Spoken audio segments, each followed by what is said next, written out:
Okay, so let's start with this beautiful Epiphone Les Paul shaped thing.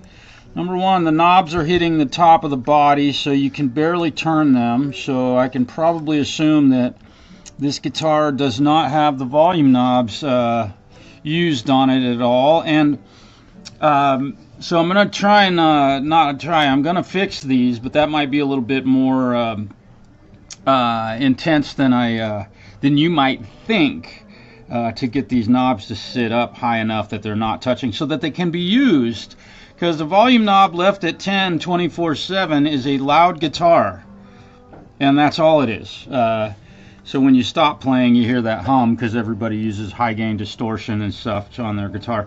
I believe that the intonation is completely out on this. Obviously the player broke a string. And the player, the guy that, gentleman that owns this amp is this really super cool dude. And he's got a wonderful family. I want to say hi to Tom. And his daughter is currently taking lessons from me. And I know that she plays this guitar because she tells me she does. And there are many things that are kind of wrong with the setup. And obviously not something that I would do if I was to set it up. So we're gonna correct all of that stuff today. And we're going to put some new 10 gauge strings on it, and we can start up here. Let's look at how these strings are wound. Look, they're wound uphill, so instead of going downhill, this low E string, I'll move away, all of the strings are wound up in an uphill direction. Don't do that. The windings go downhill. Don't push the string under your windings, push it over the top of your windings. That way the windings go downhill and you've got enough fall away after the nut for the strings to not vibrate in this nut. Now there's enough fall away on this that it probably never happened, but he's also complaining about noise on the E and the A strings. So that could be why, that there's just not enough of an angle behind the nut to keep those strings from ringing and pulling the strings down into the nut slots. So there's that, and then again the volume knobs, and we'll polish the frets and treat the fingerboard, clean the fingerboard. Let's take a look at the neck relief. We'll see how much neck relief there is in this. We need I'm using a 10,000ths, and yeah, there's way too much neck relief in this. So the neck has a big underbow in it. We'll fix that. Let's see. And the pickups are touching the string. So this pickup is so close to the strings that it's literally, when I fret it at this last fret, it's hitting it. And then it's hitting it even down, fretting it. So the noise that's likely being complained about is due to this pickup being far too close to the strings. Do not, this is a long time been said on every internet, YouTube channel, TikTok channel. Anybody that sets up guitars knows that if you got a magnetic pickup or a dynamic pickup, whatever you want to call it, don't get them too close to the strings, because it does nothing but ruin your sustain and cause the string to not ring properly. So I'm going to go ahead and just make a little preemptive strike here on this one, and we're going to lower that down away from the strings, and I'm going to raise this side of it up just a little bit, and then we'll this one's too close also, so I'm going to make just again a little bit of a preemptive strike. Yeah, okay. And I know sometimes, depending on the neck angle and the string height, sometimes your pickup ends up below the top of the shroud, or the surround for your pickup. That's what you have to deal with because of the construction of the instrument. And don't worry about what it looks like, because looks are not what your guitar sounds like. They don't affect the sound of your guitar in general. Unless you use gold strings, and that look might impact the sound of your guitar. So that's what that's all about. So I'm going to just get started with these controls. And I haven't opened up this guitar yet, so let's take a look in here and see what we can do about getting the volume knobs to stop touching the paint or the finish on this guitar, so that they can be turned properly. We'll do that real quick. Snooks22, hello. And Jamprosound, dude, I appreciate your help so much. I know you're suggesting stuff that I can try to do to solve these tragic problems I'm having with the PC that I've owned for years and didn't have any trouble, but the moment Windows doesn't update or something like that, the problems begin to arise. I didn't do anything different. Okay, so I can see right now that boy. So I hope that these haven't been broken. I'm gonna have to be really careful with this. Here's what I'm gonna do. Got to get these knobs off of here, and they're pushed down so tight to the top of the guitar I can't get anything underneath it, and I don't want to scratch the finish. So I am going to use this scalpel blade. As you can see, the scalpel won't even go underneath here, but there's a little gap right here. Now I can get that under there, and I want to see if I can pick up on this. I hope you can see what I'm doing. I placed the scalpel under there, and I'll get my fingernail underneath that scalpel, and I'm picking up on it. I've got to be really careful to not cut myself. I got my fingernail underneath that knob, so now I'm going to rock it back and forth as best I can. Okay, now we've got that thing up far enough off of the guitar that it'll work, but that's not the end of the job. Boy, these things have likely never been off of this guitar, which is a good thing, but I have to remove them. Sometimes we have to make them worse to make them better. And again, they're touching the paint. You can see, although there's some buildup around that. Yeah, they definitely dug into the top of the guitar and scraped into the finish. So what I'm going to try and do is create a little bit of space here by hopefully extending these up a little bit.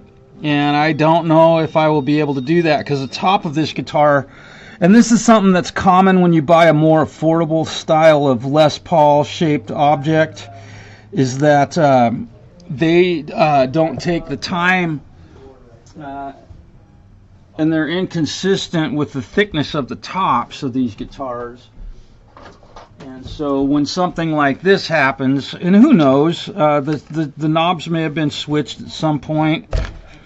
I have a knob puller here, really wonderful tool. Let's see what happens here when we pull one of these loose. I'm just loosening up that nut. I want to look at the back side of this to see if I have any distance that I can get some more threads poking up through, and I don't know if I do. One of the struggles of working on these guitars. Oh, and there's two lock washers on the back side of that. So I know that I've just removed at least that much material. So let's put this back in here. Now I'm hoping that all the rest of them have two nuts. Let's see what happens here when I do this. Now I need to, before I put this back on here, I'm just doing a little test here to see if this is a solve. And in fact, let's get some polish out and clean this guitar a little bit. Where's my polish? There we go. What do you think? I haven't seen this one. No. Doesn't look bad. No, this belongs to one of the parents of one of my guitar students. Oh. And oh yeah, I think I talked to him. Yeah, Mr. Tom. He's a really cool guy. Cool that's family. Awesome. No, that's a pretty good looking guitar, right? Yeah, beautiful. Okay. Just cleaning around here a little bit, just because I got the knobs off of here. Now I can really get the underside of the knobs and such cleaned. If I haven't said hello, forgive me. I'm trying to stay busy working here. Okay, so we got the extra lock washer off there. So let's tighten this thing back down. And when you're tightening these down, you want to be certain to hold on to the back of them so you're not spinning the knob and potentially breaking wires back there.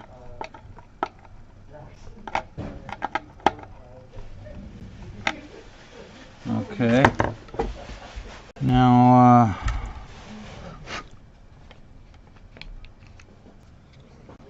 turn that all the way to 0.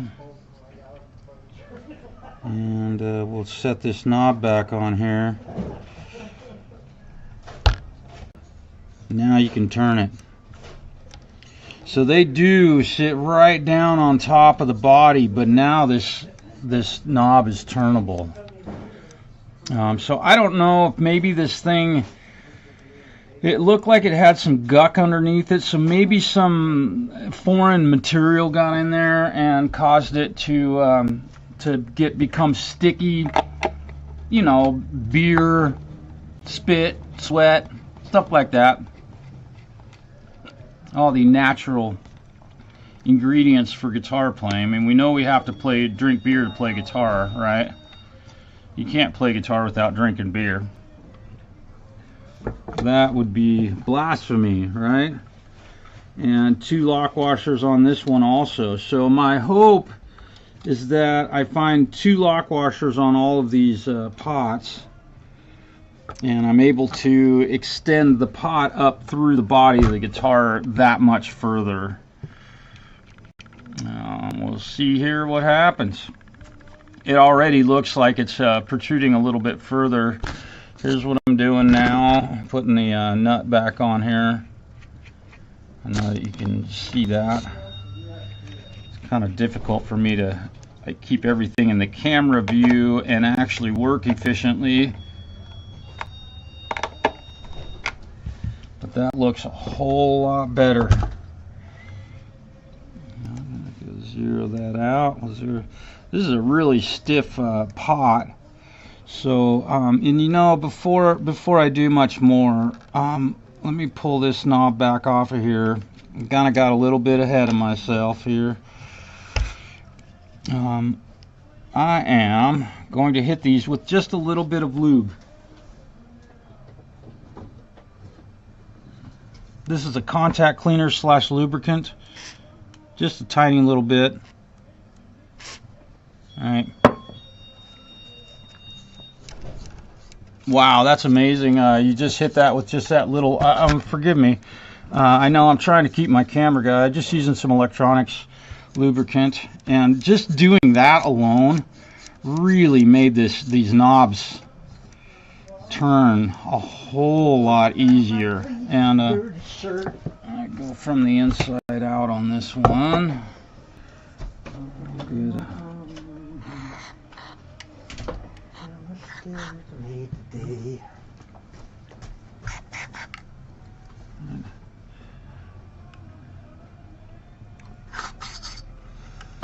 Jampro.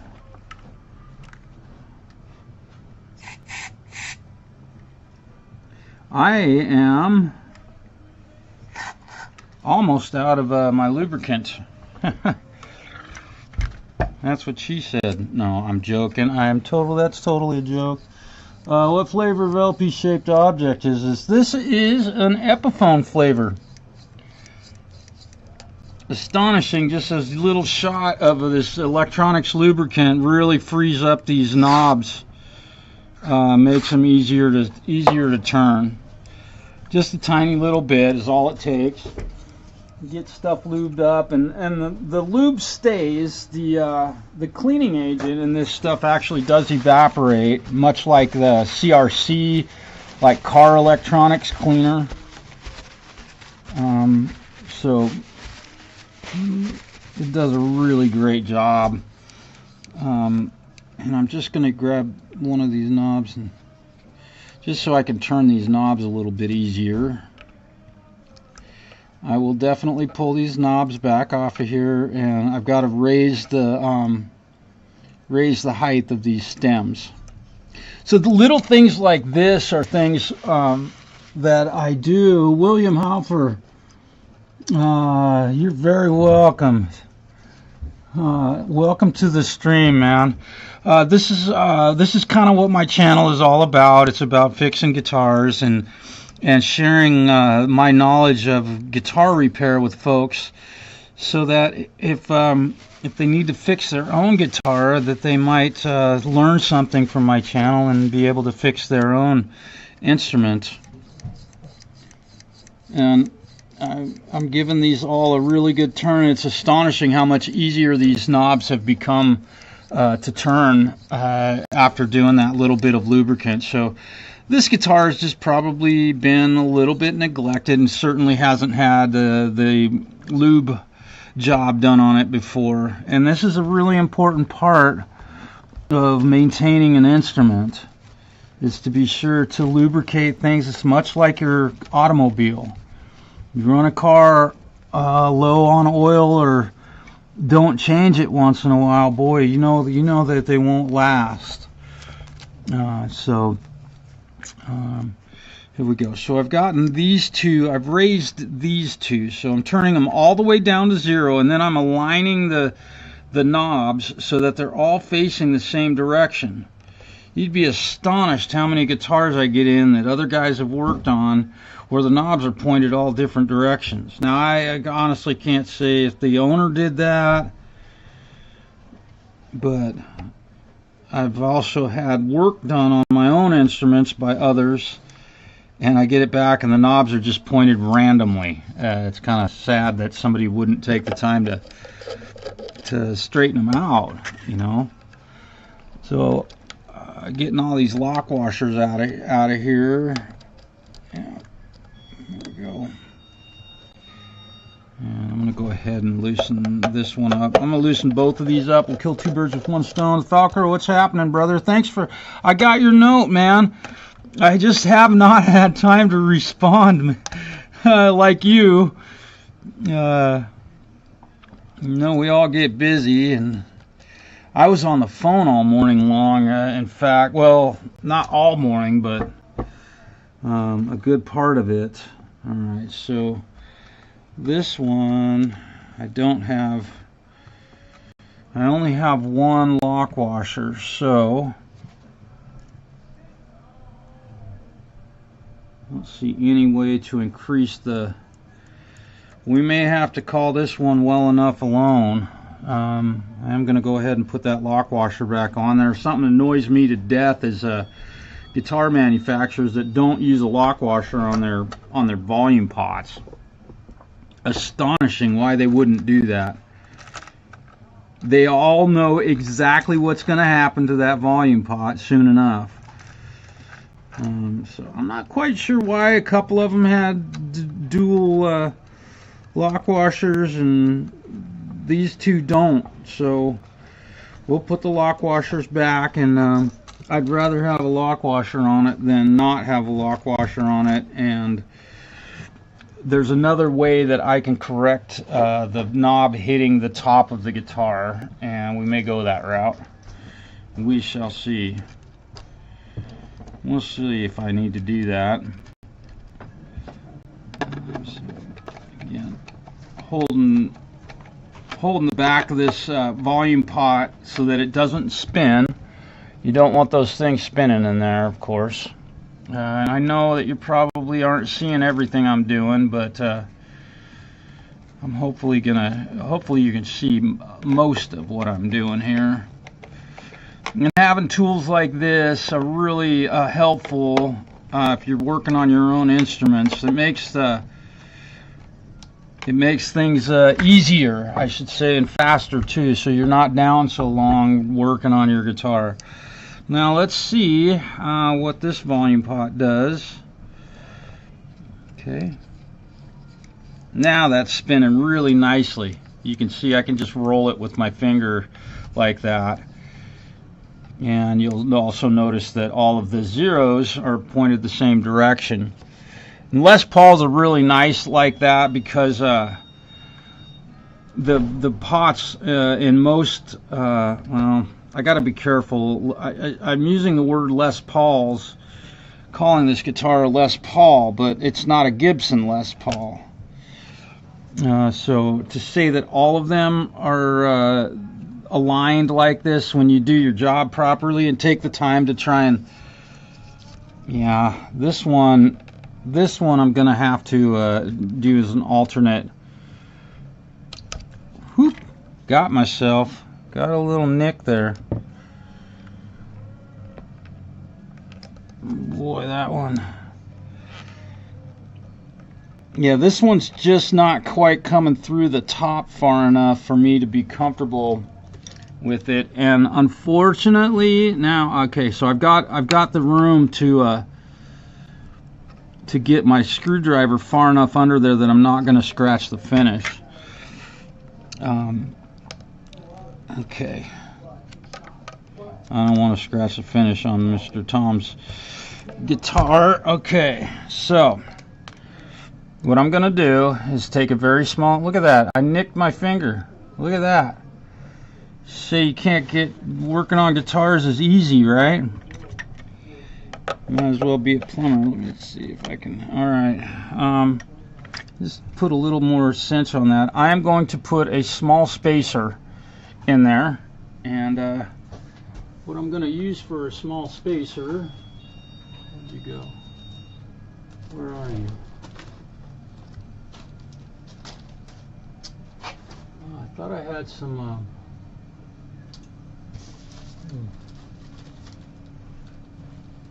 I'm thinking, oh, there they are.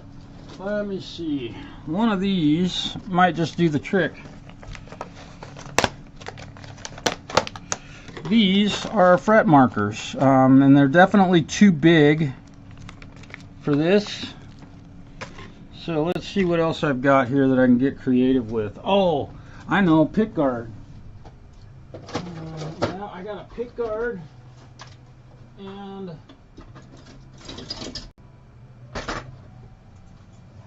I've got a pick guard and a hole punch. Look at that, I'm bleeding. Can't believe this. Yeah. However, I've also got these little round pieces. Let's see how well they fit. Okay. And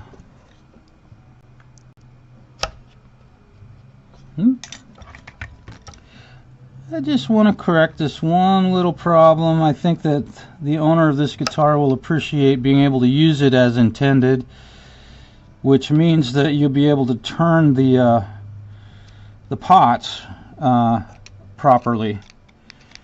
Okay, I've got plenty of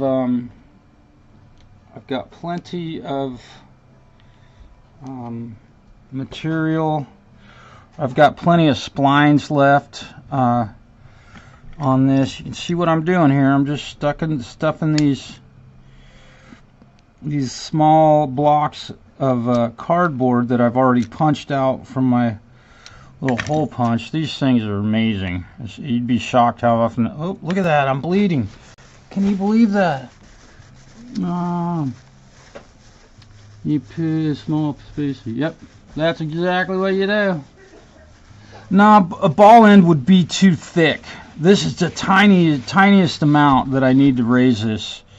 I just used a couple of small pieces of what appear to be, I punched holes maybe in a business card, and I think that's going to be plenty. But that is if the knob, you can see in there hopefully how much of the splines that I have left. So there's enough there that I'm going to hold a rag on my finger to make it stop bleeding.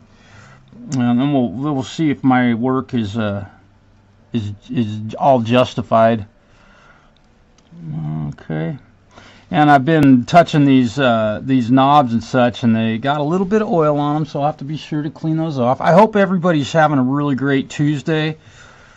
It's Tuesday. I've got guitar students this afternoon, some of my favorite students, and some new students that I've only been working with for a couple of weeks will be in this afternoon. So I'm really excited about that. Let's turn this back to 0. Let's put this knob back on here. And there we go. Look at that. Now I've got space underneath that. That's all it took.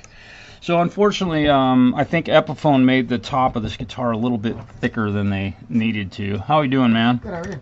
I'm doing just fine. Alright, so we've gotten that problem all solved. Now these knobs turn, all of them turn really easily. This one appears to be a little bit higher than the rest, but we're gonna live with that. That's very common on almost every guitar. But they just can't be too low because you can't turn the knobs. And I know that my student borrows Dad's guitar once in a while, and I want her to use the volume knobs on her guitar. A guitarist that isn't using the volume knobs on their guitar should take some guitar lessons, I think. No, I could do with fewer orange. Fewer. Yeah, this is almost the same color as yours. Okay, so I thought about using these. We didn't need to do that. So I'm going to put this back. And another tool that I keep by my bench all the time is a stapler. Makes it real easy to keep people's guitars labeled, because I can just staple the work order to their top of their guitar, and it works great. Okay, let's start by taking the strings off of this thing, and well, again, this is how the strings were put on, and you can see that the windings are going uphill, and also you can see that the machine head's moving. Look at how loose that is. So if this guitarist was experiencing tuning instability, that's probably why. And this can also rattle, which could potentially make someone think that their string is rattling, and the D string is the same. Look at how loose these things are. Which, you know, I don't know. I don't remember working on Tom's guitar in the past. I don't know if I've ever worked on this one, and given the way that the strings are on this, I definitely did not put strings on it the last time.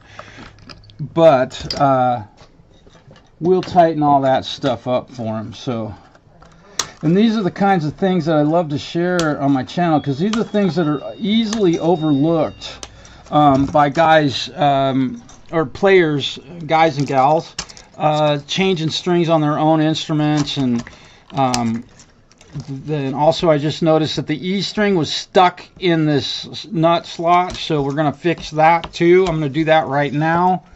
The slot in that nut is too narrow for the string, and we'll take care of that. But first things first, let's do the easy stuff. We're going to tighten up the make sure all the screws are nice and tight. Snug is what I should say. This is something that you don't want to overdo, because it'll make the machine heads really hard to turn. This one feels good and solid, but the rest of them are all kind of, there we go, that one was definitely looser than the rest. And we will cinch up these nuts. This is definitely not an Arnold Schwarzenegger. If you tighten one of these down too tight on a guitar that has a lacquered headstock, you just watch the lacquer crack. Just get them snug and stop. Like everything else on a guitar, snug and stop. Don't go too far. You're tightening stuff down. Most of the stuff does not need to be Lou Ferrigno. Okay, screws to the front. I just, when I pulled this off of here, the screws are facing the headstock, so I just said that out loud so I won't forget. That way it goes back on the guitar the way it came off. And now we'll check all these screws, which are probably very loose. Yes. Very loose. Very loose. Very, very loose. And you think that the vibrations of your strings don't cause changes in your guitar. Let this be a testament to that thought. These vibrations, even the subtle vibrations of a guitar string, they can make stuff move. And especially over years of that. So there you go. I'm just wiping this down real quick. We'll go over it, and it's got some guck here on the back. We'll clean all that here soon enough. In fact, let's go ahead and do that right now. I'm going to squirt some Dunlop 65 on here, and we'll clean this, clean whatever this is off of the headstock. That is on there.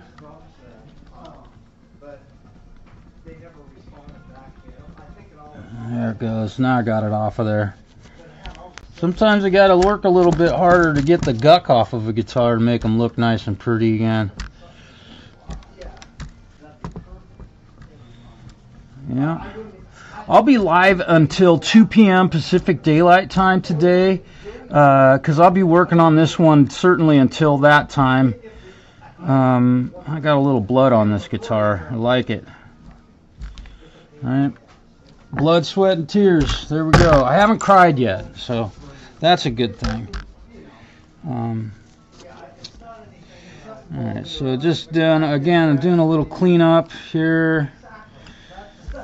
He won't recognize this guitar when he gets it back, and it'll be in good shape.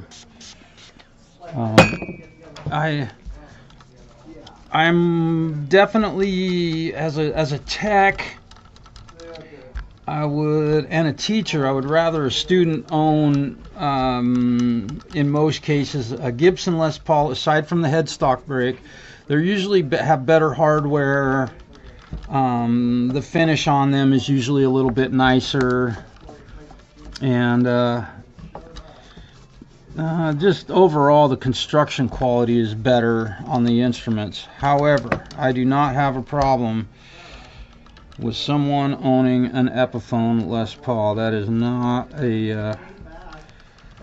not something that I am a stickler about or a snob about. Okay, so we know that that I need to adjust the truss rod to create less neck relief, so we're going to go ahead and pull the truss rod off of this guitar, and I'm going to put these screws down right where they go. Les Paul Classic is what this one is listed as. Les Paul Classic. I have no idea why this one is a classic and not just a regular old Les Paul. I don't have time to keep track of all that stuff, and I don't have space in my brain to store all of that information to be able to tell you all that.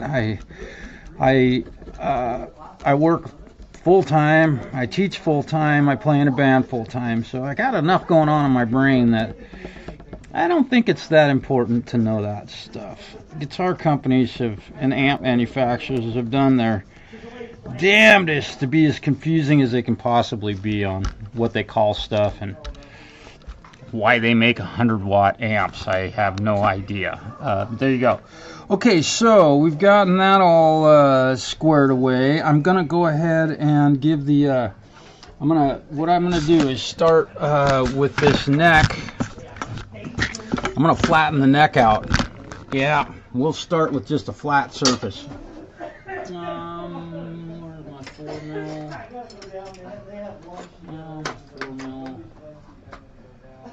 There's my 4 mil wrench. There it is. I think this one's new enough that it has a 4mm hex key. Oh yes, of course. And this is a 24 3/4 scale. Whoops.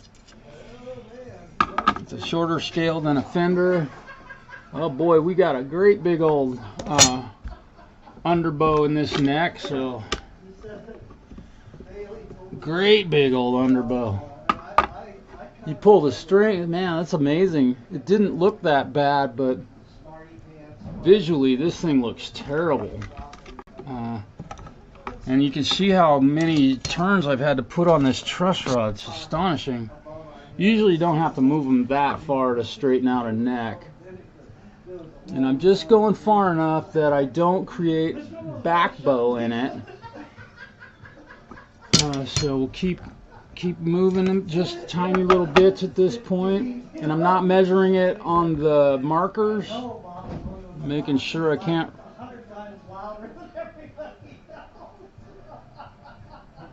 Let's see if I can get one more little move out of that and still be legit. There we go. All right.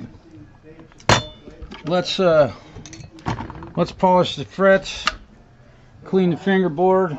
I'm just doing a real quick. Yep, that strap button is loose, and this strap button is loose. So we'll tighten up the strap buttons. That's another thing. If you're changing strings on your own guitar, check that every single time you put strings on your guitar. If your guitar hits the floor because the strap button came loose, oh boy.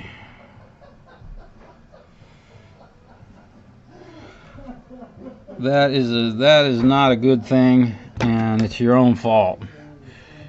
All these little things that I'm doing are just maintenance things that I do on basically every guitar that I work on.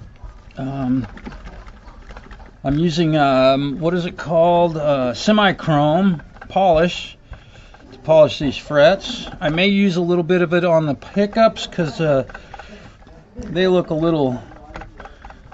like they could use some love with this stuff. You can see how much crap's coming off the frets with just one small application of this wonderful product. And they should sponsor my channel, but they don't.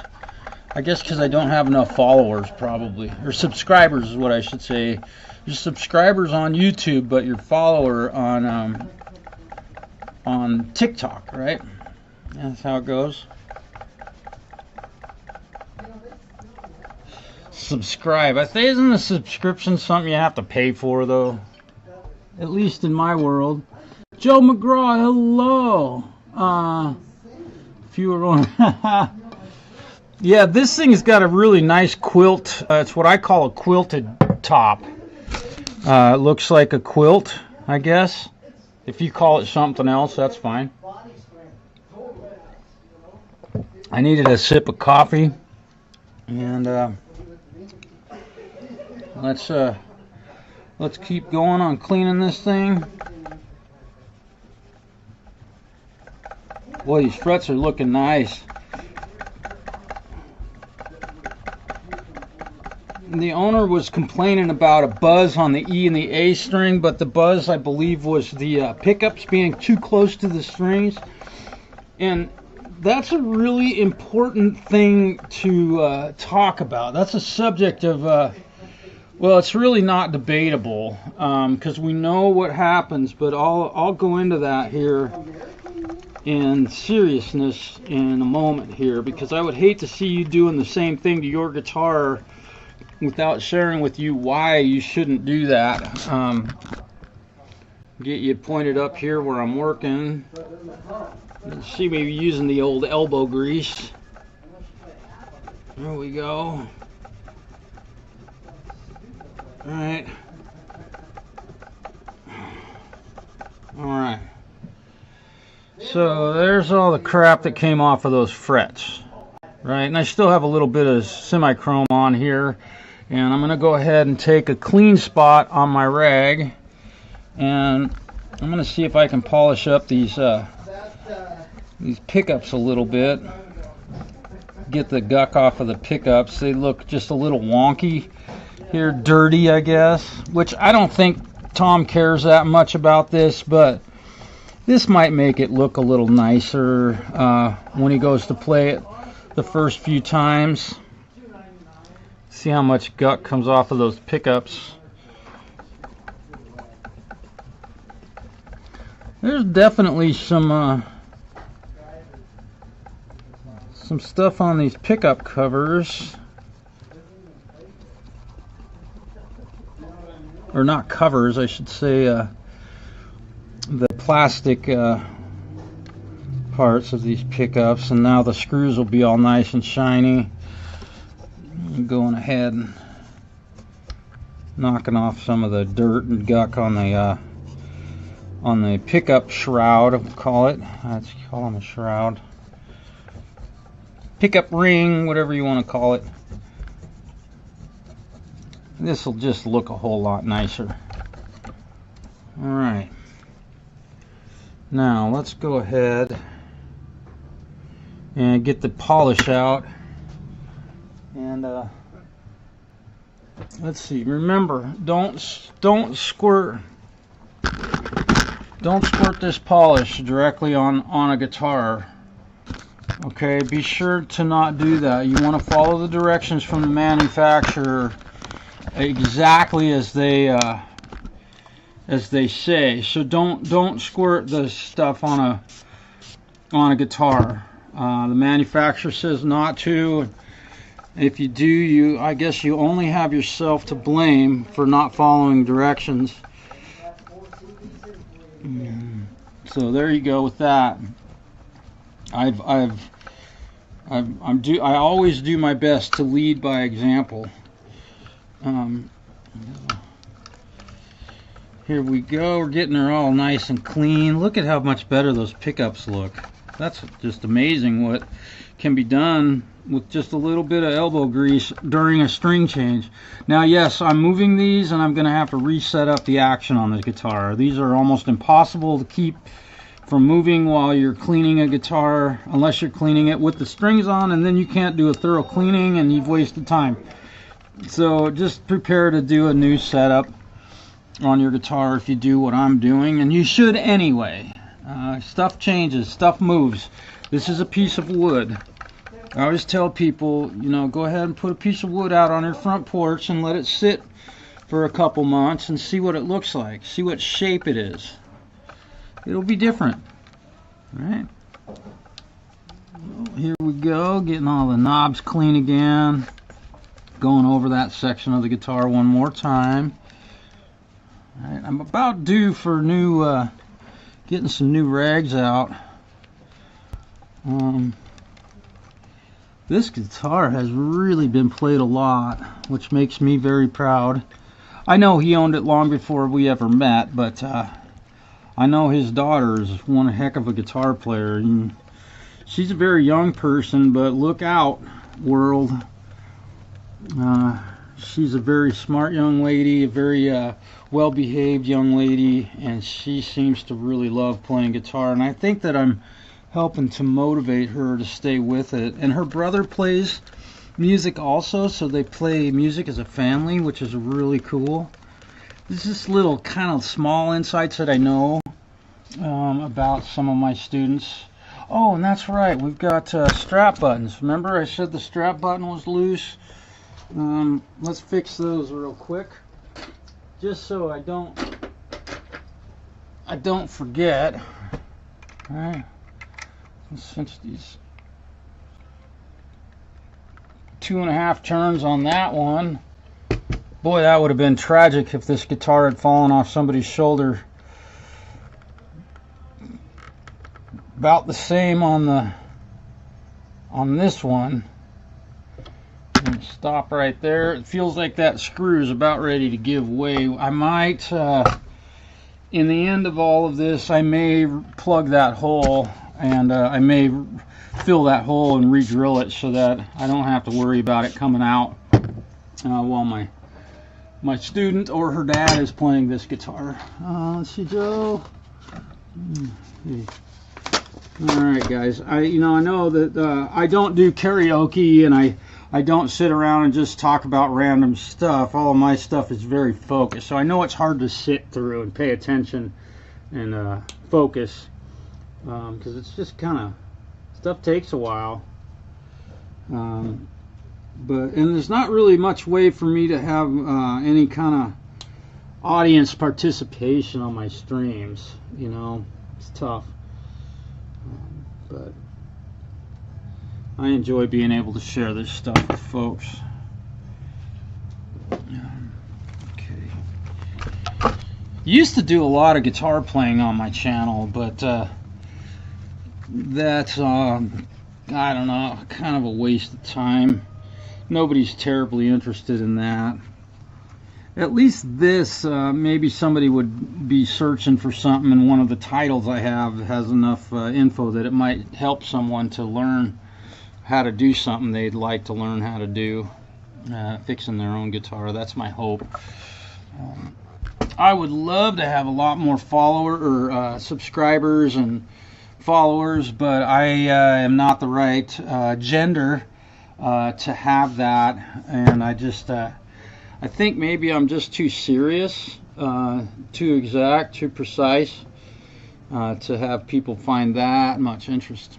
But you know, I know that a lot of folks have really stuck around for a long time. God knows why. But also I've had a lot of people unsubscribe because of my honesty, I think. The way I conduct myself and stuff, music that I record and that sort of thing. Yeah, see, people are just dropping like flies. I like it. I know it gets boring watching somebody fix a guitar. You've seen this all 1,000 times, right? It's boring. It's not karaoke. It's boring. It's not karaoke or a young girl in a tank top. I know you guys. And my sarcasm is not one of my best traits, but women own YouTube, and that's the truth. If I was the opposite gender, I would have millions of subscribers, and I would. This is all I would do for a living, in fact. But that is not the way the world goes around. Unfortunately, women aren't interested in fixing guitars, at least not in general. There's a few of them out there, and they have huge YouTube channels, and some of them I've watched are telling people to do stuff completely wrong. The way they set up their guitars and stuff, I mean, it's literally very wrong, but they still have hundreds of thousands of subs because they have those features that I don't, unfortunately. You have tons of subs and tons of sponsorships and all of that. That's great. But what's not great is when somebody does have all of that and they tell people to do stuff very incorrectly. Boy, it's a little annoying. Okay, let's see.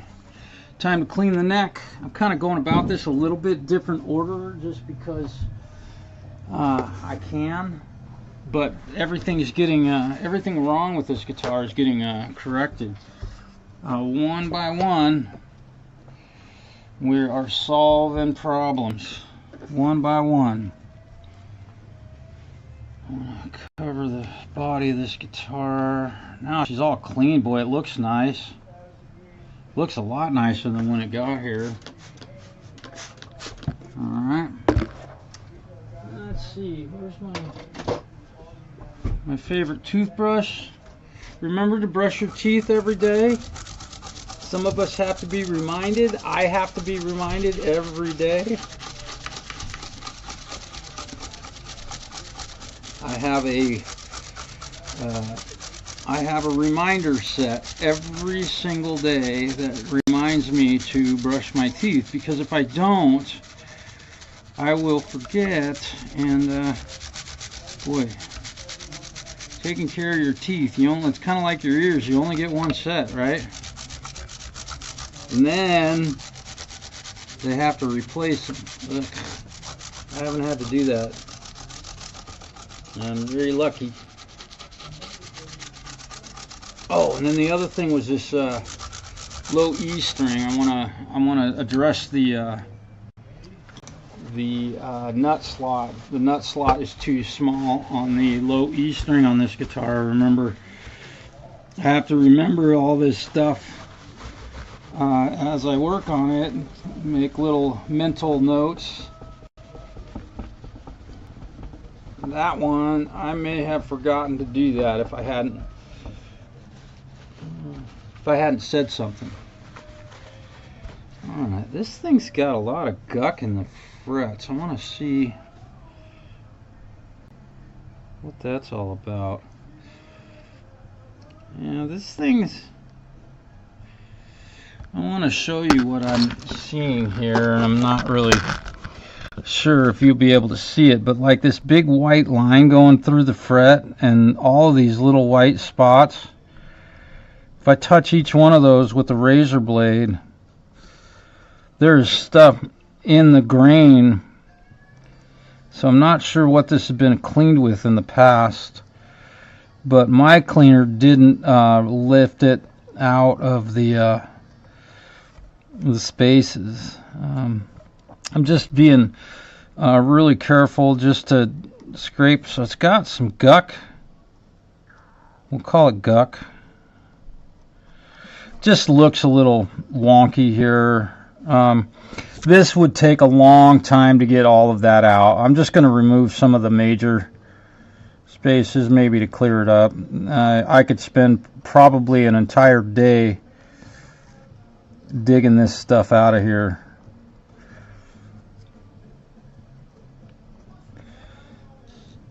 But boy, it would look nice if none of that stuff was in there.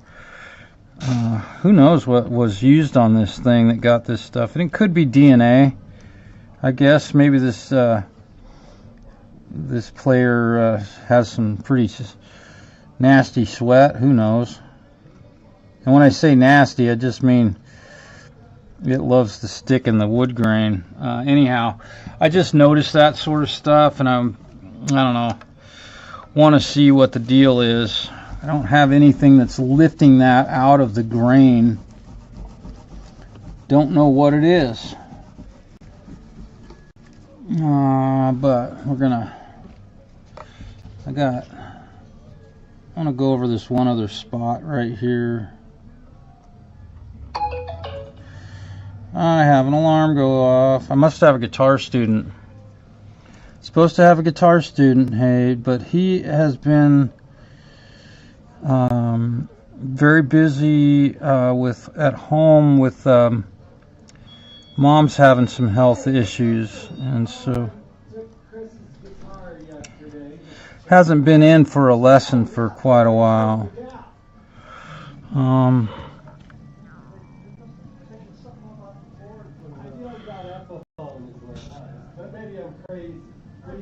There we go. I'm just getting rid of some of this stuff in here because it just looks really bad.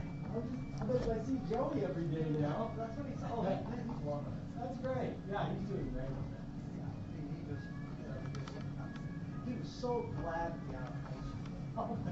get around people that are talented, smart, Yeah, well, good. It's been good having him. He's helping. I know this is taking a little bit of time here, but I really feel like I should go through and remove some of this this stuff.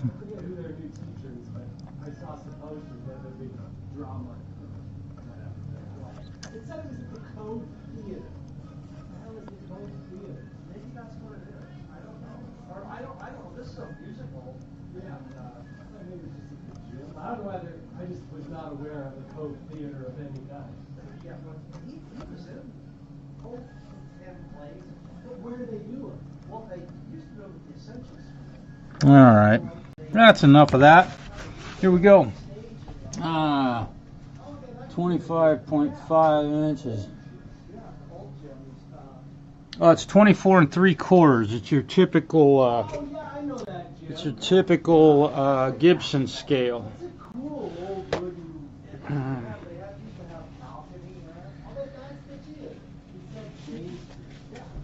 Fender is 25.5. Gibson is 24 3/4.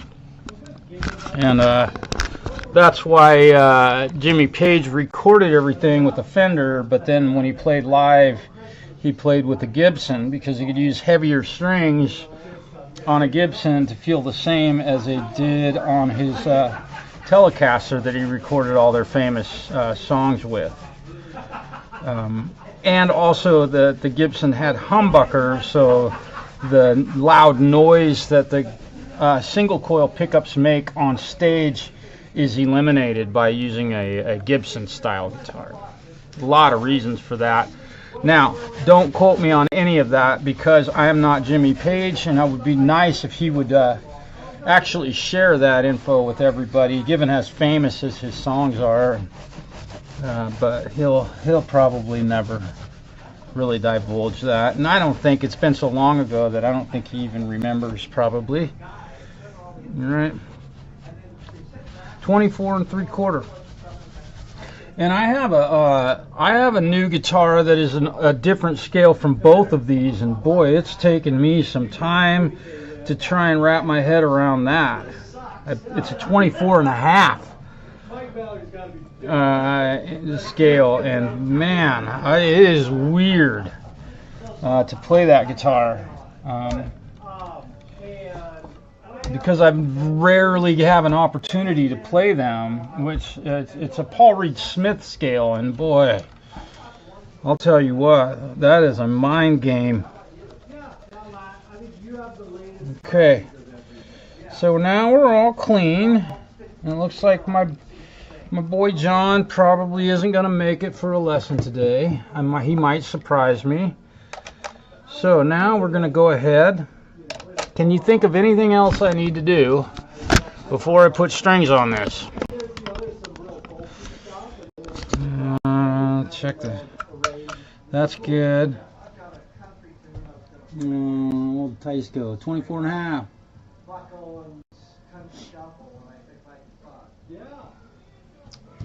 Yeah, Ticeco 24.5. That is no 24 3/4 is Fender scale. And the reason and then this shows the Paul Reed Smith scale at 24.5, and then 25 is the top, right? But this one shows 24 3/4 Fender scale, 25.5. I'm sorry, 25.5 Fender scale, 24 3/4 Gibson scale. So this is 24 3/4.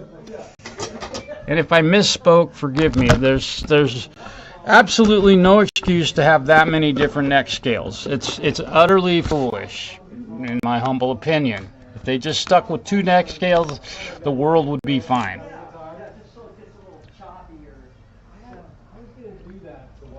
I think a lot of the discrepancies and different sizes and all that stuff are only there to confuse, not to make things better.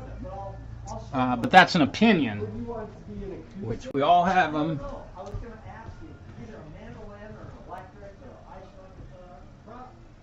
Yeah, I have an acoustic that I was just going to throw on. I thought but I imagine the truck driver. Okay, so we're putting on some Slinky 10s.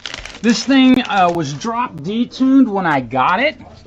I'm going to go ahead and tune it up standard. Oh, and the nut. Don't forget the nut. The nut slot is too tight. 10s, need a 46. Indeed, I have a 46. 46, here we go. We're going to, now also, before I do this, I'm going to take my pencil and now what I've done there is I colored the bottom of this slot so that, look at that, this is a 10 gauge string going through here, this, which is 46 thousandths, I'm sorry, a 46 thousandths inch string, and you can see how much material I'm removing to widen the slot wide enough to accept a 10 gauge string. So the string that was in it, which was a 10 gauge, was being pinched in here, so the guitar would not stay in tune. There's no way this guitar was staying in tune as it should. And I'm going to go until I hit my pencil mark. Here we go. Alright. And we'll go ahead and just clear the other ones out because I don't now trust them. I do not trust that these are the correct size for the size of string that he's using on this guitar. Definitely these top two are big enough, but we want a 36.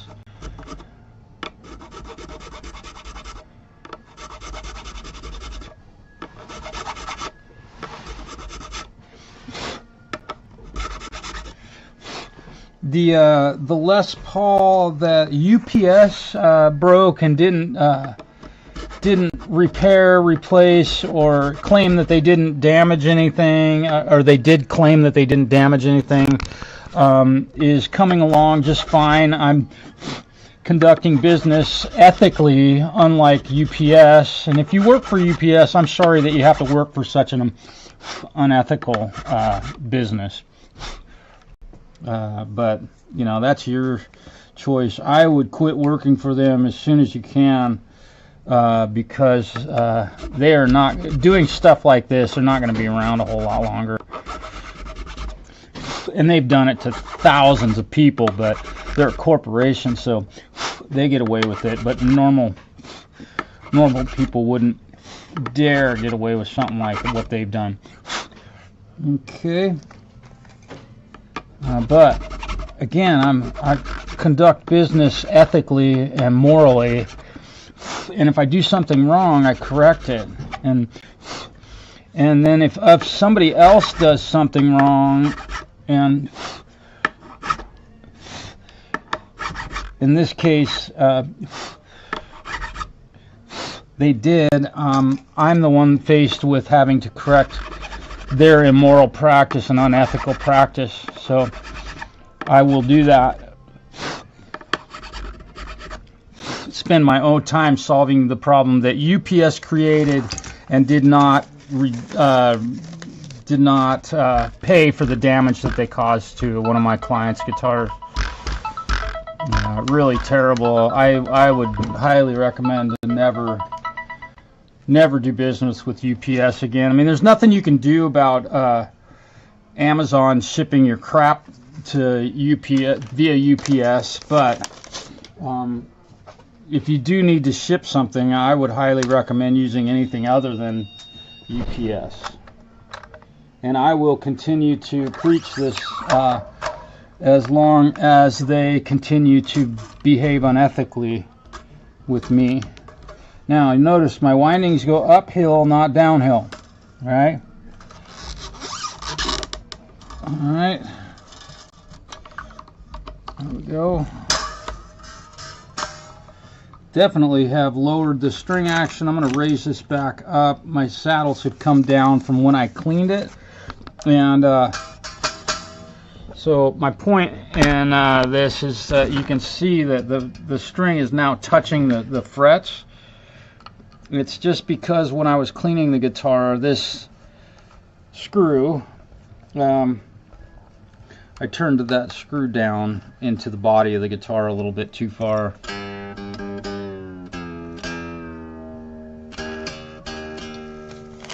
And I'll continue to repair that guitar until it's done and it can go home safely. And I will ship it to the, I will get it to the owner of the guitar free from using any shipping company at all. I don't trust any of them anymore.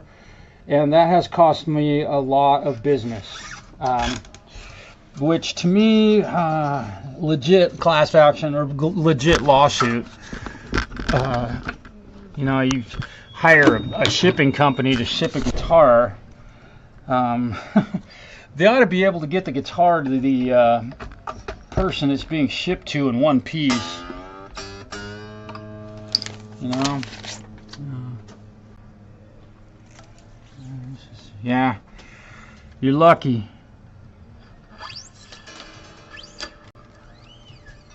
They broke my guitar and didn't take care of the damage that they caused.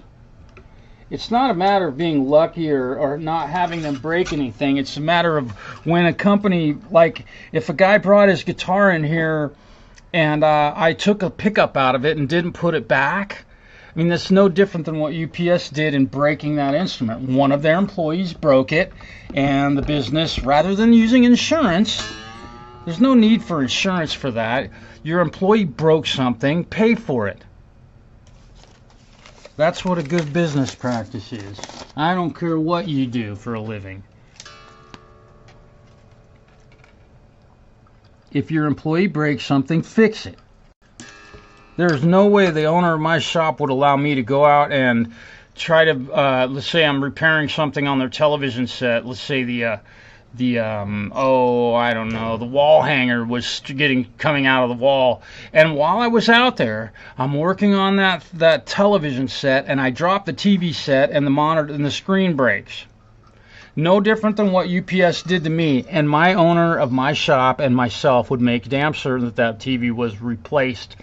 Absolutely zero charge to them, and we would be very apologetic about it and be very personal about it and get it taken care of. But see, one of the parties in our unfortunate, sad government has fought religiously to make corporations more important than a human life, and we all know what party I'm talking about. They've fought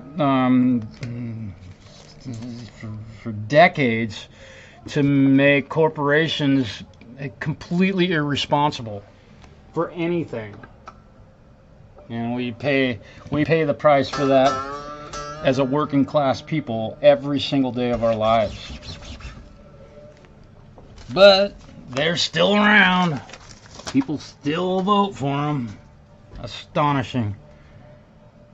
People out to just totally screw us over, and people still think that they're anything good from that.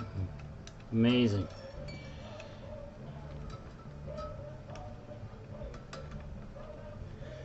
It all starts up top.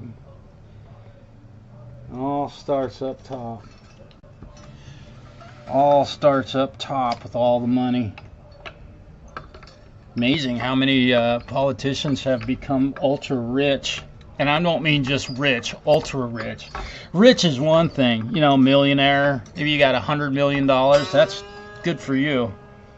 Ultra rich is what I'm talking about. Airlines, same thing.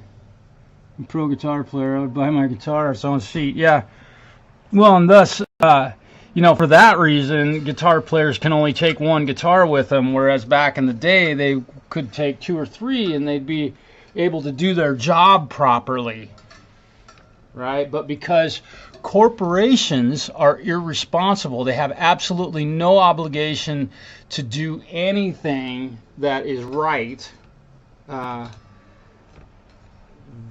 Guitar players can only take one guitar with them on an airplane, and so you're faced with going to a show that has inadequate equipment for the guitar player. And you know, there you go again. One of our parties, one of our political parties in the United States have fought tooth and nail to make it that way, and you all know what party it is, and I won't even mention the name of it because they disgust me so badly. The other party has done everything they can to make humans seem stupid.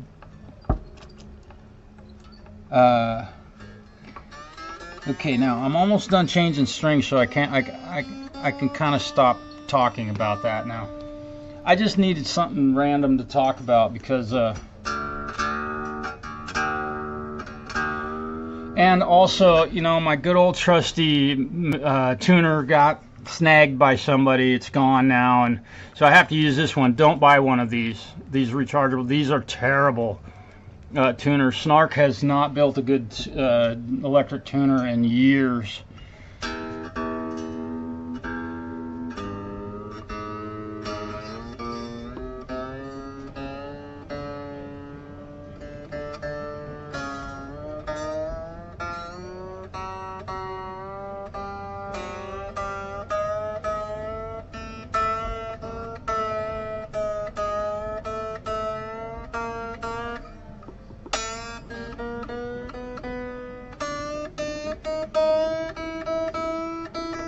the new rechargeable ones, while the rechargeable part is really cool, run out of a battery at a gig, and that's your only tuner.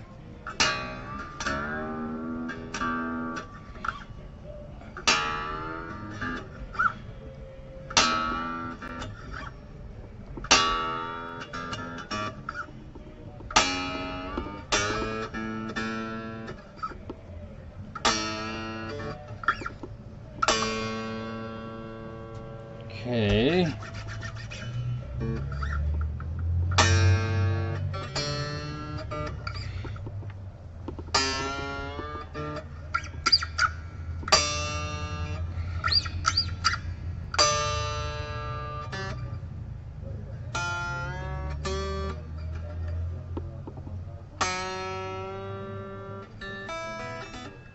I want to avoid doing what the guitarologist did. I loved Brad when he was just working on amps, and then he started talking. Brad was so cool. Had such a great YouTube channel. Alright, so now we got guitar strings on her. Let's check. Now you remember I had flattened the neck, and I've got 10 gauge strings on here now. Now I did adjust the string action, but that has no bearing on what I'm about to do, which is check the neck relief. We're going to go ahead and see where the neck relief is. Remember, I set this neck perfectly flat. Remember, right? You watched me do it. So now,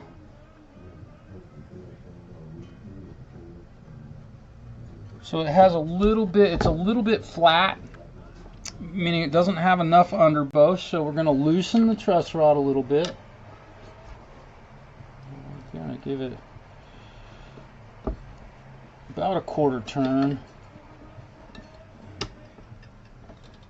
Well, there we go. A little bit more than a quarter turn. That felt like it did exactly what I wanted it to do. Indeed. Now we got proper neck relief. I like it. So now the neck relief is proper. Let's set our string height. I got to get my string height measurement adjuster / tool. Where did you go? There you are. Let's see how high our string action is here. Oh my God, it's perfect. How did I do that by just turning that? I mean, I've set it up absolutely perfect. This is not my first rodeo. That's a little bit high, so we're gonna lower that.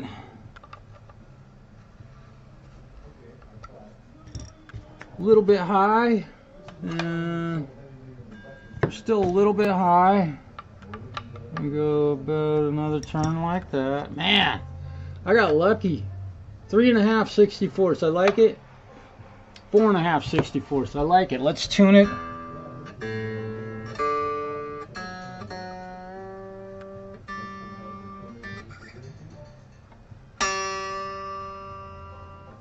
Now, after you adjust your string height on a guitar, it doesn't matter what brand it is or whatever, it's always a good idea to re-stretch your strings a little bit, because now the string is hitting the saddle in a different location, and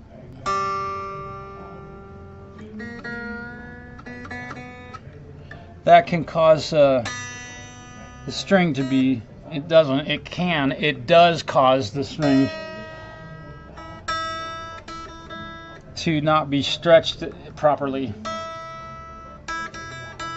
Alright, so there, now we got the string action set. We got our neck relief. Let's check. I'm just gonna, while I'm at it, I'm gonna check the pickup height, because I know that it was wrong to begin with. And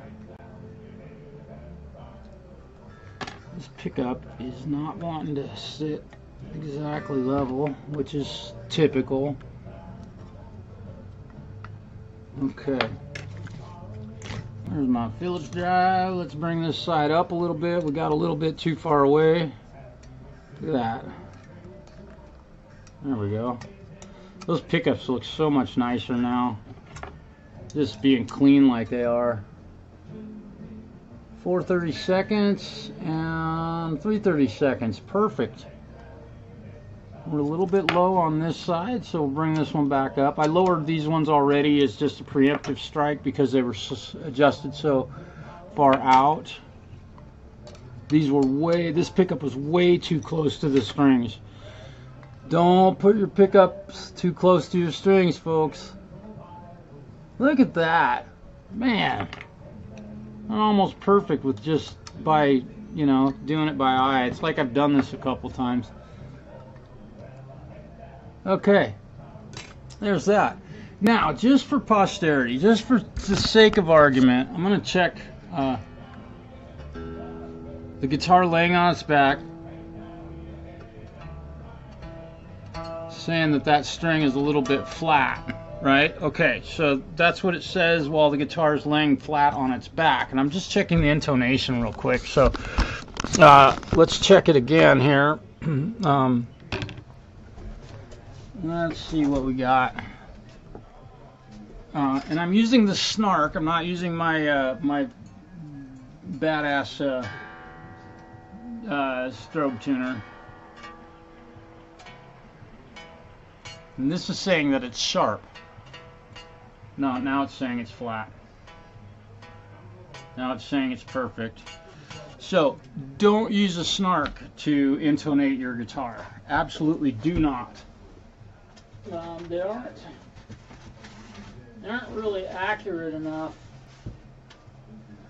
They're not accurate enough to give you the actual accurate reading. Now, what I'm looking for is my strobe tuner that is always down here under my bench. And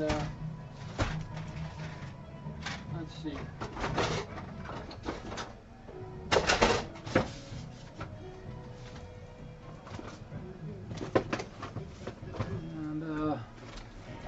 I wonder who borrowed it. Have you ever seen me have to look for my strobe tuner? No. Where's my strobe tuner? Oh, there it is.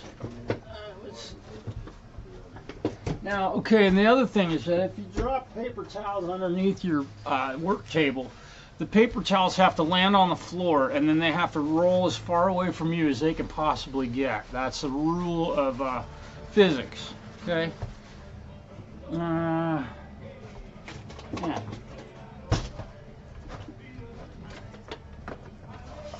That is a golden rule of physics.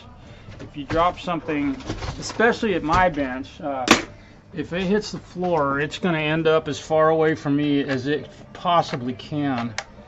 I might want to change that output jack. That feels really loose. Okay, so I'm going to use the neck pickup, and I'm going to bring the volume all the way up on both the neck and the bridge pickup. And bring this up here.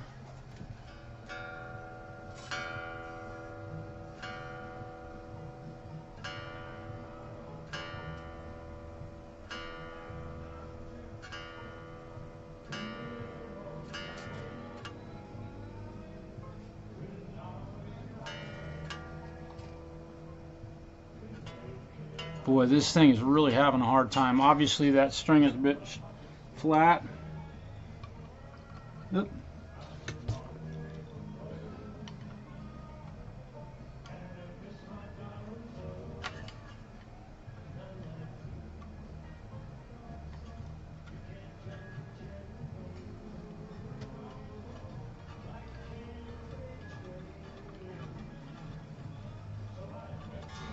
Usually on the lower strings, you kind of have to move the saddles quite a long ways to get any movement in the pitch.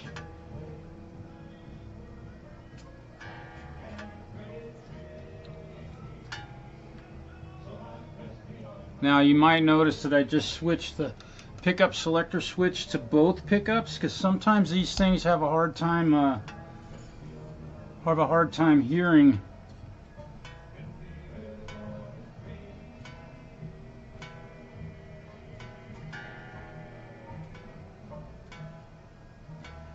Still very flat. And I just moved that saddle quite a ways.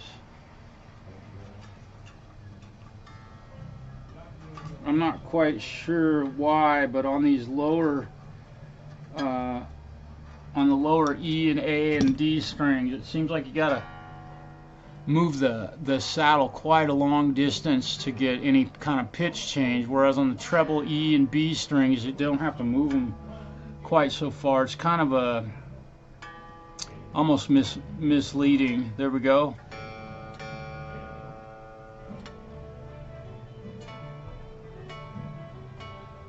A string is flat.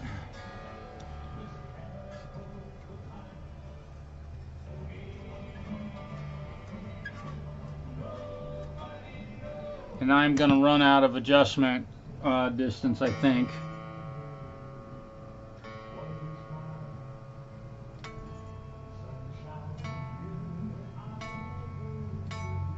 Still a little flat.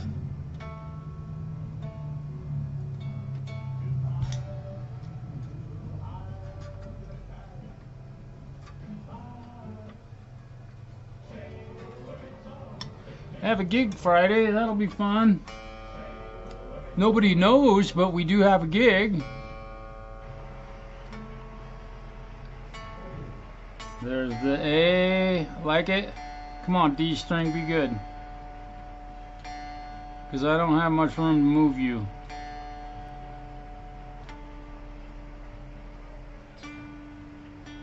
Excellent. Look at that, I'm good. I'm out of a job on the D string.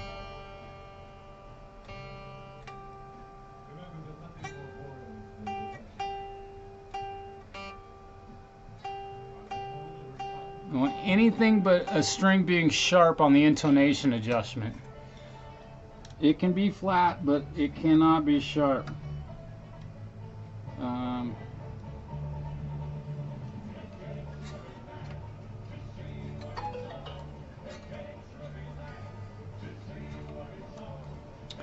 Okay.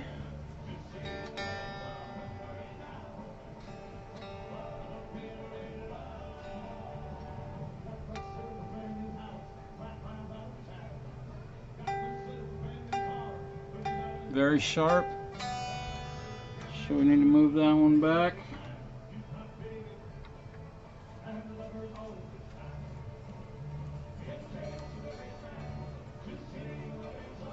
Anything but sharp.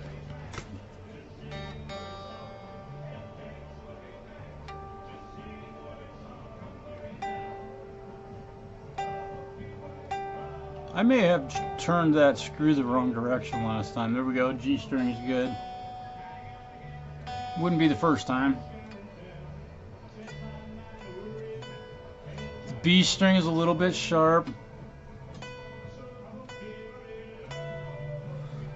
B string is a little bit sharp, so we want to, oh, doggone it, let me get that screwdriver out of the way. Move the saddle back away from the nut.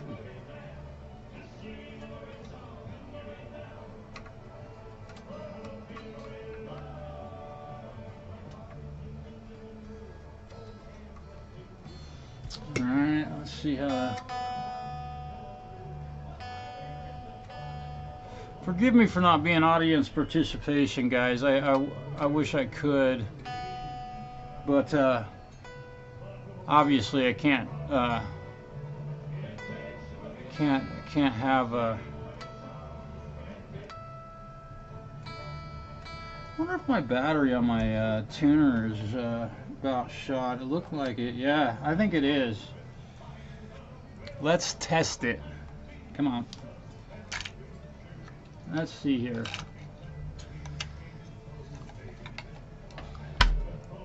Let's see where it actually is. How much voltage is in it? That tastes like about 8.3 or 4 DC voltage. 8.5. 8.9. Okay, so that's not enough to make my tuner not work. That's enough to make a tube screamer sound really bitchin' though.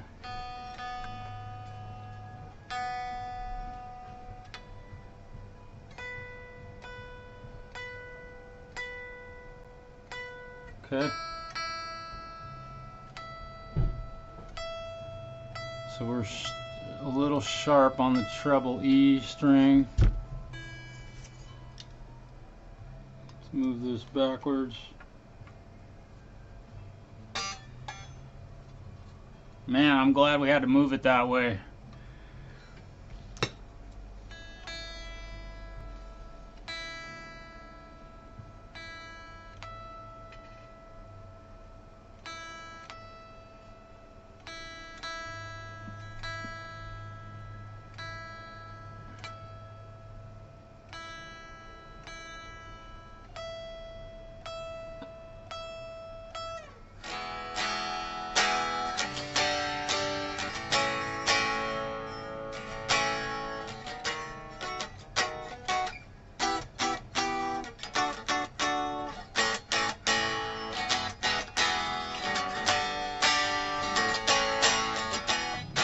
Okay, so the buzz that it was complaining about is definitely gone. Many Vibes, hello. BCG 5150, what's up? All right, let's see what this thing sounds like. I'll bet it sounds a lot like a Les Paul. What do you think? Or maybe it's really quiet.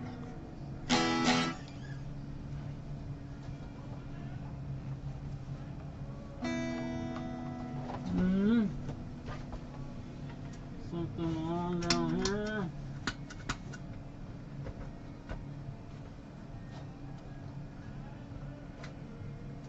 Okay.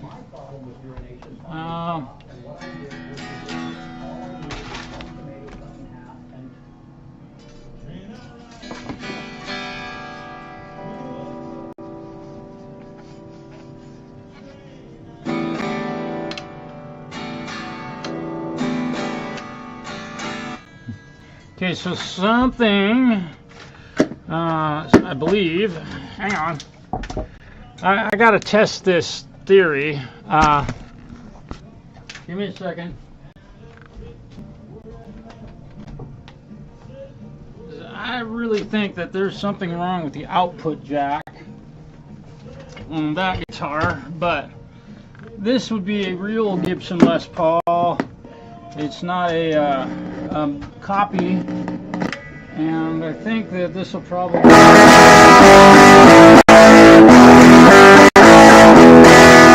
Okay, I know this one, I know it's not the amp, and it's not my pedal board. And let me look at this work order again. Did he say something about the makes noise, new strings, shut up, makes noise? So nothing on the work order about, he didn't say anything about this thing not having any output. Let me plug this in one more time. Is this output, that output jack feels terrible. And there's like nothing.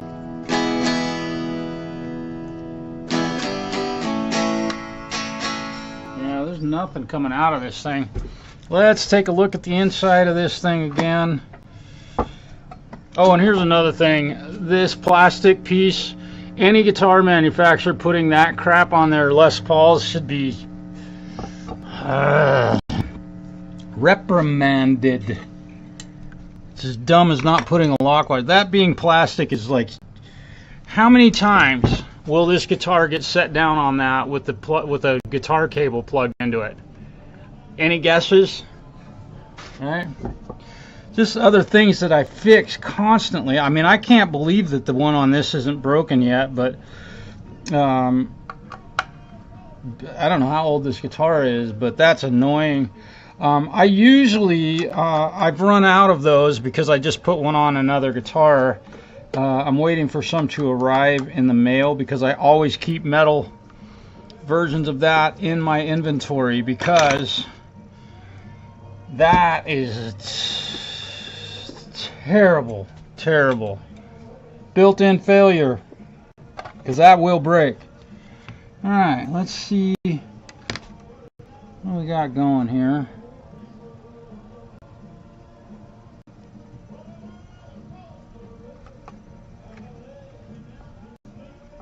The blue wire is the output.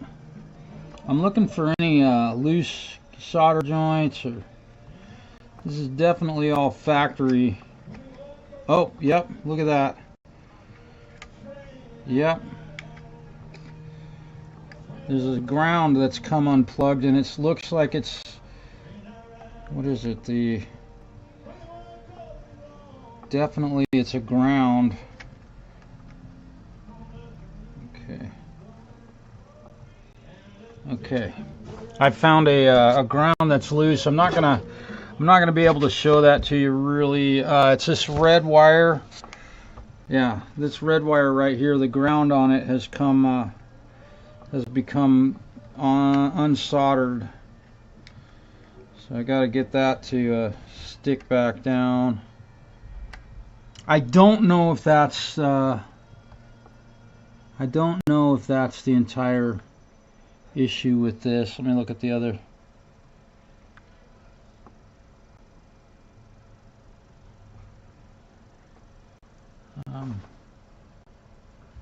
Turn the soldering gun on. I don't know if that's entirely what's wrong, but let's see. No, that ground is gone. That ground's hooked up. This one is definitely disconnected. So I got to be able to get my soldering gun in here without. There we go. Now I can get it in here and get on that. And that likely came loose while I was working on the on getting the pots taller.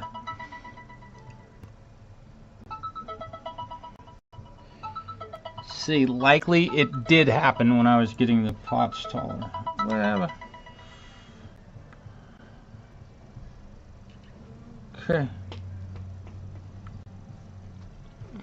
I was supposed to have a guitar student, although we have switched his lessons to Fridays, which I don't like to do lessons on Fridays because I'm gone on Fridays quite often.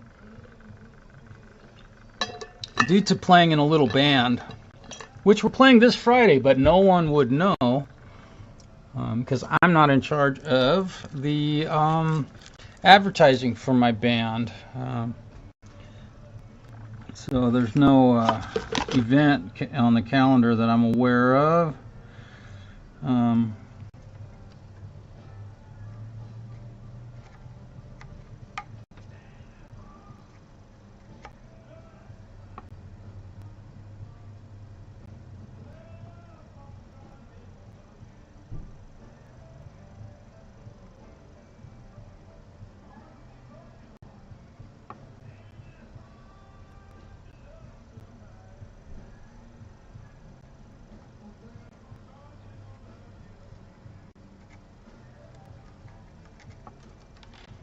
Okay.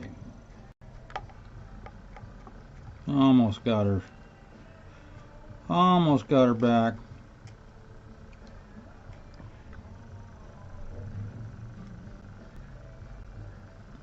Now I have to solder this ground to the back of a pot. I've got to make sure to get those plenty hot. And this little gun that I've got is not the most powerful soldering gun in the world, but it will do the job. Hey, how are you?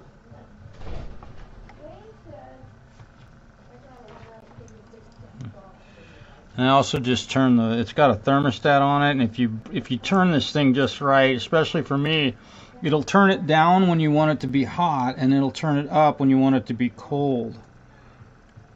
That's just how my world works.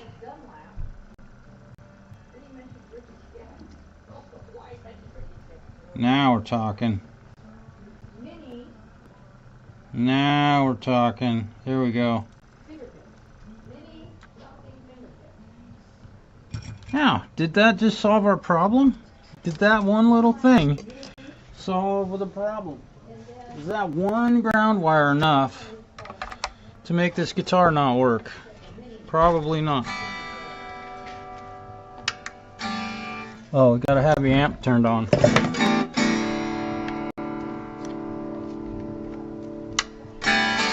That made no difference at all. So, my guess is that this output jack is likely bad. Either that or maybe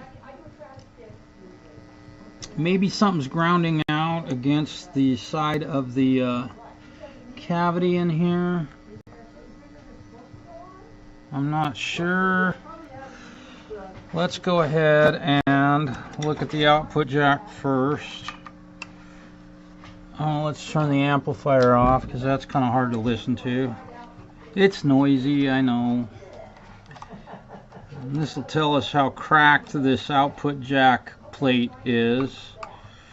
It's definitely cracked. I can see a crack on one of these corners. Again, I don't know why any guitar manufacturer would ever think it was appropriate to put a piece of plastic right there. Cheap bastards. Cheap idiot bastards building in failure into your instruments. Just dumb. Probably cost 10 cents for a metal one and 5 cents for a plastic one. That's the difference. Alright, and now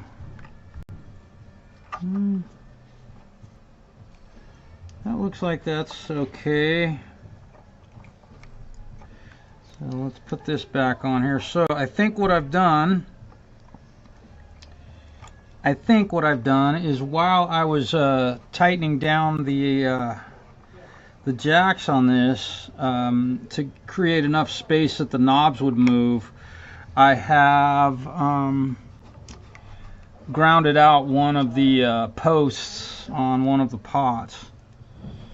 Yeah, so I can see that I can move them a little bit, so we'll see what happens. But I'm glad I found that one broken ground. I may not have seen that had I not had a problem with the audio. So these two here look like the only two that might be causing problems. So let's pull this knob. I know my head's probably right in the middle of the movie here. These are the things that, as a tech, I encounter, and you know, with every guitar, there's always something different that happens, or that can happen with these. Okay, so there's that. Now,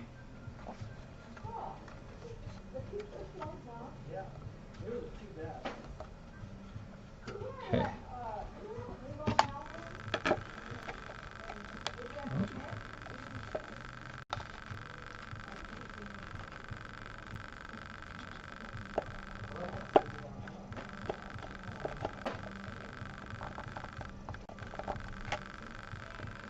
Okay. Now I should have left this plugged in so I could see if making these movements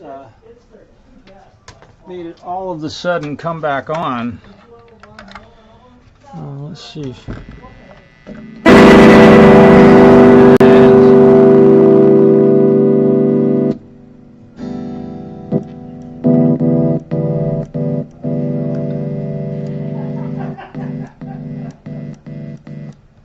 Huh.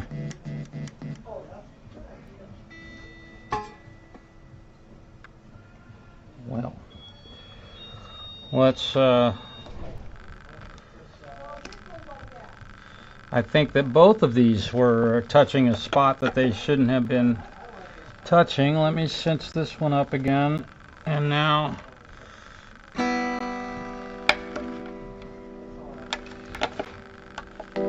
Yep. All it was now this is another like kind of stupid thing that these guitar manufacturers do. As you can see, all I had to do was move that tone pot just a slight little bit, and it ruined the audio getting out of the guitar. Instead of insulating them from being able to have that happen. And so this is something that when one of the knobs comes loose,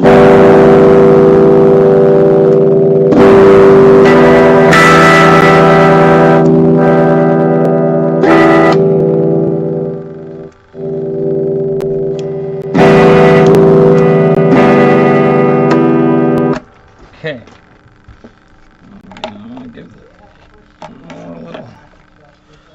I have to hold them in a very specific location in there, otherwise they'll ground out against the grounding paint in the back of this guitar, which very well may have been why the manufacturer used two. Yep, and this one has our paper in it to shim it up a little bit.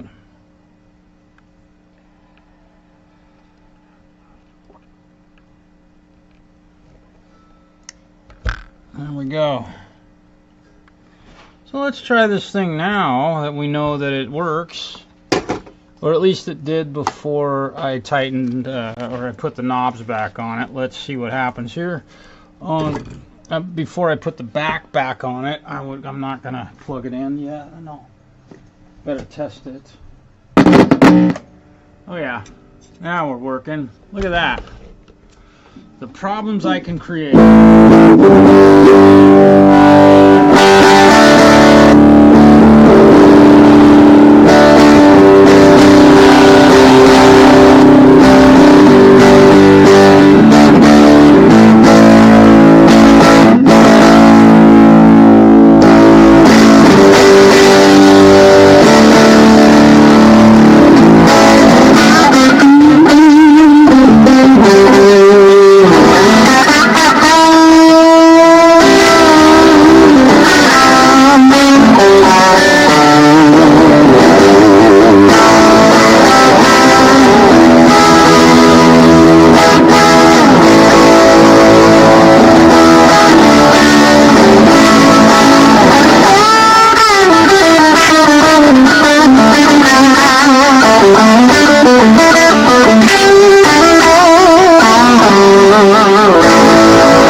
Working.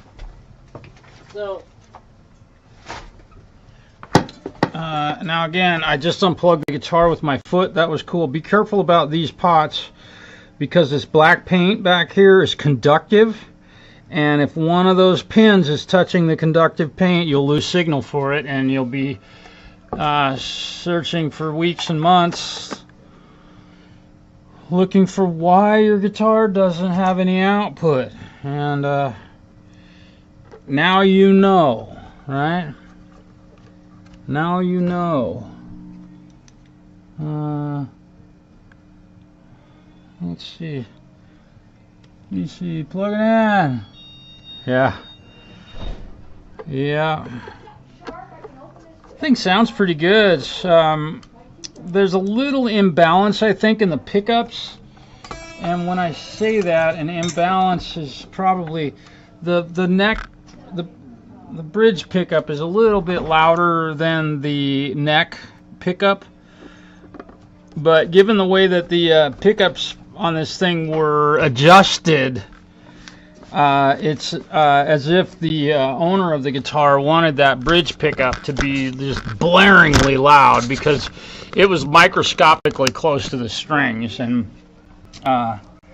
So I'll definitely write it down on the paperwork that just please don't adjust the pickup heights on this. That's the last thing any guitar player should probably be doing. Right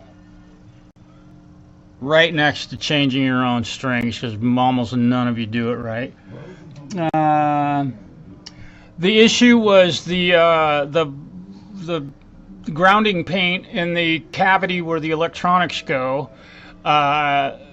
When I adjusted the height of the volume pots so that the knobs fit correctly on the top of the guitar so they weren't scratching the finish, you know, so when I tightened down the pots, one of the posts on both the tone pots for the treble or for the neck and the bridge pickup were touching the grounding paint, the conductive paint, and it caused that problem. That was it. That's all it takes. And you know, God forbid some guitar player who has no clue about this was to work on their own instrument. I mean, and actually maybe think, boy, that volume pot is just too tight. It's touching the top of my guitar, and they get in there and they're mechanically inclined enough to remove the extra washer that was in this that made it made the volume pot too close to the body. So they fixed that, but yet when they tighten it down, they do what I did, and they don't know, and now their guitar's broke. And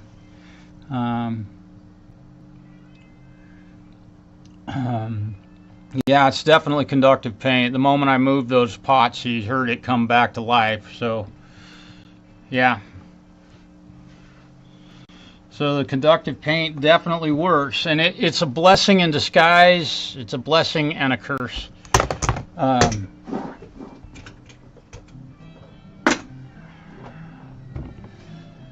also the pots in these, if they're going to do that with the conductive paint, they should be insulated so that they what just happened to me cannot happen. But that's affordable guitar manufacturing, and that's what I'll leave it at. It's careless guitar manufacturing. But this is an Epiphone. And I shouldn't have to say but. There's still no excuse for something like that being able to happen on a guitar. But hey, who am I? What do I know? I don't know anything. If the corporations listen to me, they'd lose billions in lock washers.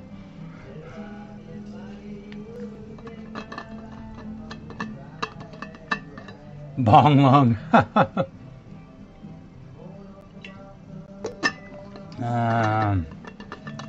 Well, let's see. I think that's it. I've gotten this one finished, start to finish. We did it. And it is almost time for lunch. So I'm going to play this thing a little bit more and maybe adjust the pickup heights a little bit. So I'll just continue going live until I go to eat lunch. I don't like to leave too early for lunch. Although, and I never leave work early. Never. Never. I always work till after we're supposed to leave. Just because I think that's a good work ethic. Right? I think most of you might agree.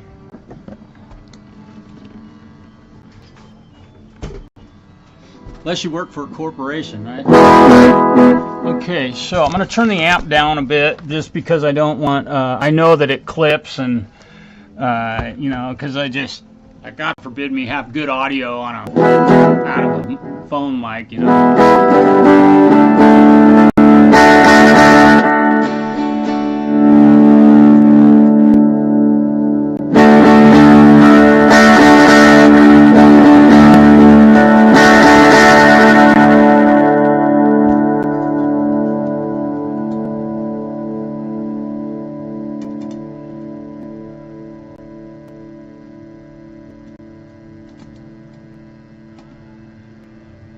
Now, just like when you mix a song, which I know all of you are the greatest mixers who ever lived because You've watched a video on YouTube. Believe me, I know. Don't tell me.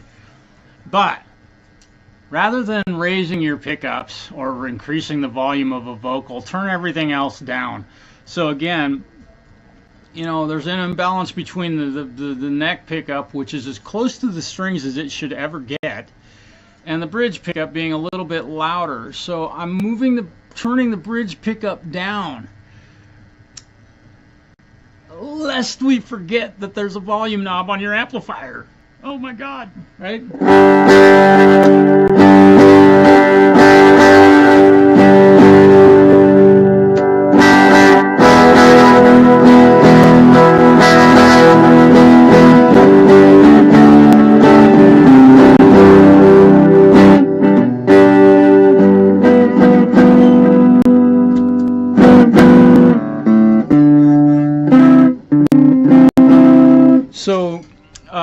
So here's a little interesting story you guys might find, you guitar players might find interesting. So I have a very beginner student. She's been playing since roughly January, February, March, April. So 4 months, less than 4 months. And she got a guitar for Christmas, and she started about the second, third week of January taking lessons from me. And she didn't even know the names of the strings, and she couldn't play a single chord on a guitar, right?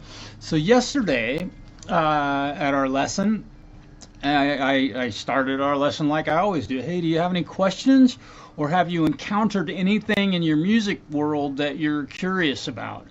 And she goes, yeah, I'm learning this song, and it starts off with this chord, and then it goes to this other, it's like, I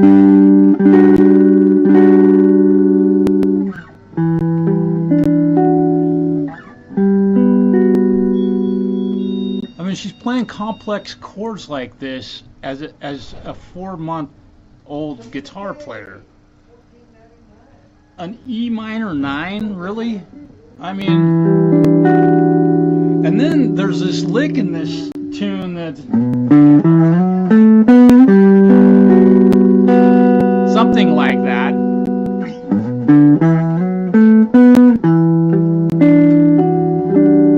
What a proud moment that was.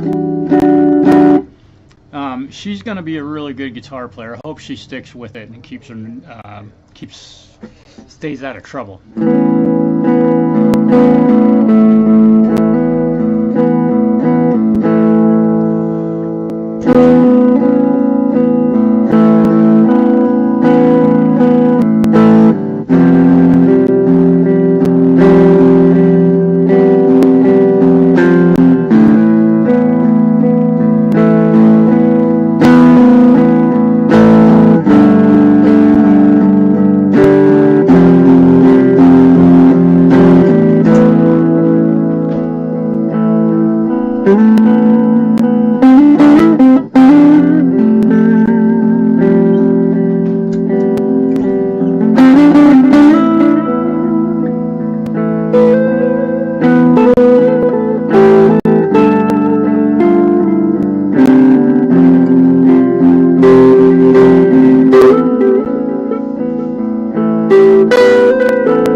I'm sorry for boring y'all with playing guitar. I know that karaoke and reading lyrics off of a page are a lot more exciting, but you know, yeah, the thing is very close.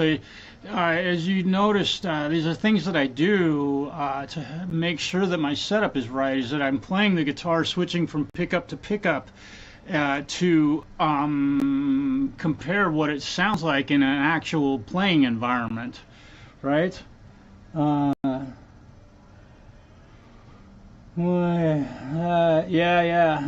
I'm inspired by Gibson Epiphone. There you go, for more money. Maybe. Yeah, I own Gibsons. I don't own any Epiphone guitars. In fact, I don't own many non-name brand guitars. You generally get what you pay for, and when you buy a name, you know, Gibson and Fender don't mess around, except for Gibson has the worst headstock engineering feat in the history of guitar building, nonetheless. Now,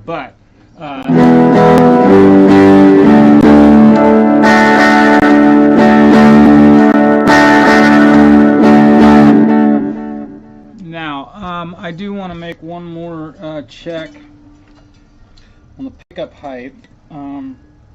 Because I'm really not liking how this pickup is tilting, but I really believe that this pickup is way too far away.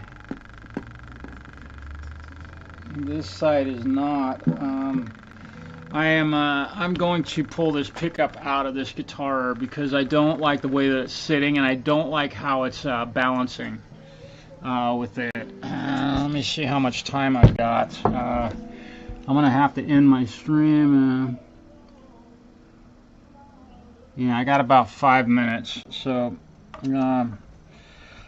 I doubt that I'll be able to get this pickup out of here without loosening all of the strings on the neck. But this pickup is just sitting in there all cattywampus, and usually it's because one of the springs is either too big or too long, or the pickup's been pulled out in the past and the spring is potentially upside down. It's too long or too short or something. I just am not liking what is happening here with this pickup.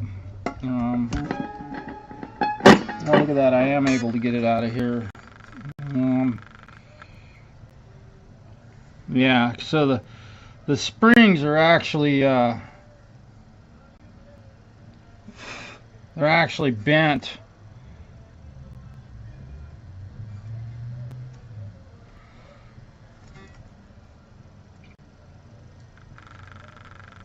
HB6N open LP CLS neck.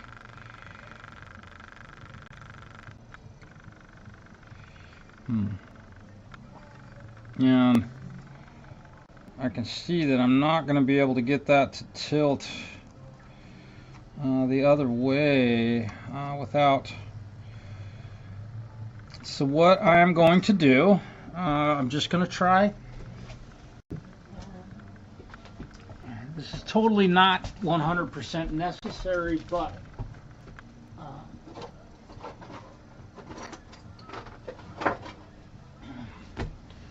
something I want to be sure of is that when my guitar student plays this guitar, it feels right, and the balance between the pickups is right, so that she can get familiar with that.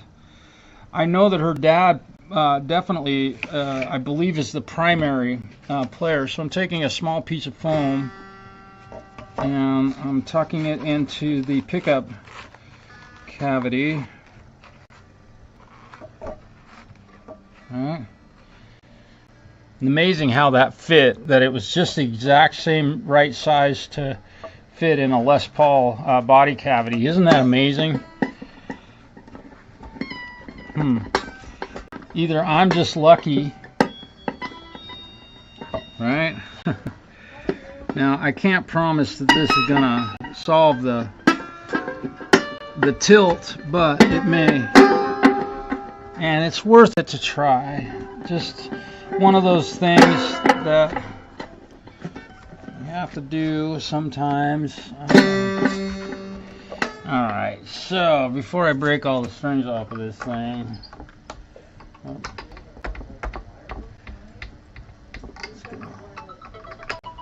hey, it's lunchtime.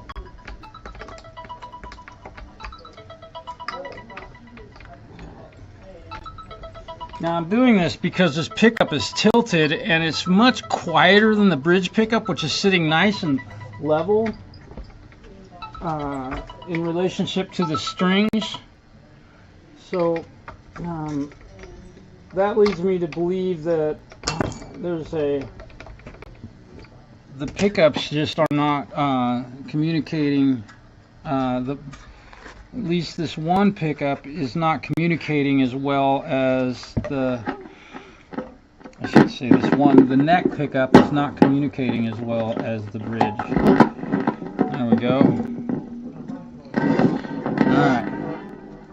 Let's see if this helped. It may do nothing because the springs in this are really pretty stiff.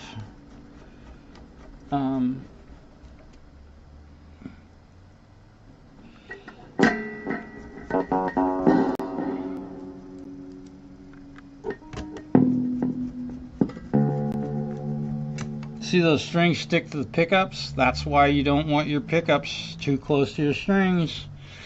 I know you probably can't see what I'm doing. She was asking me about a Bluetooth microphone. I don't know if we have anything that's specifically for Bluetooth. They got all kinds of wireless things, but yeah, they have. I kind of looked and I didn't see anything. Yeah, we have just Bluetooth headphones have a microphone in them for talking to somebody on the phone.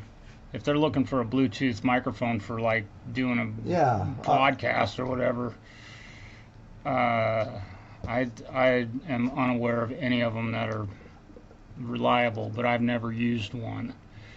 I would highly. Are you using it for a podcast or a? No, for a funeral. Funeral. Oh. Like through a karaoke type machine. And the karaoke machine has a Bluetooth connection for a microphone in it? Are you I've never seen that. I don't know. Yeah, that might be. Also, if it is, what I can tell you is I know that we don't stock any Bluetooth, specifically Bluetooth microphones, and mostly because they're very unreliable and there's latency. You speak into a Bluetooth microphone and it comes out of the speaker up to a second later.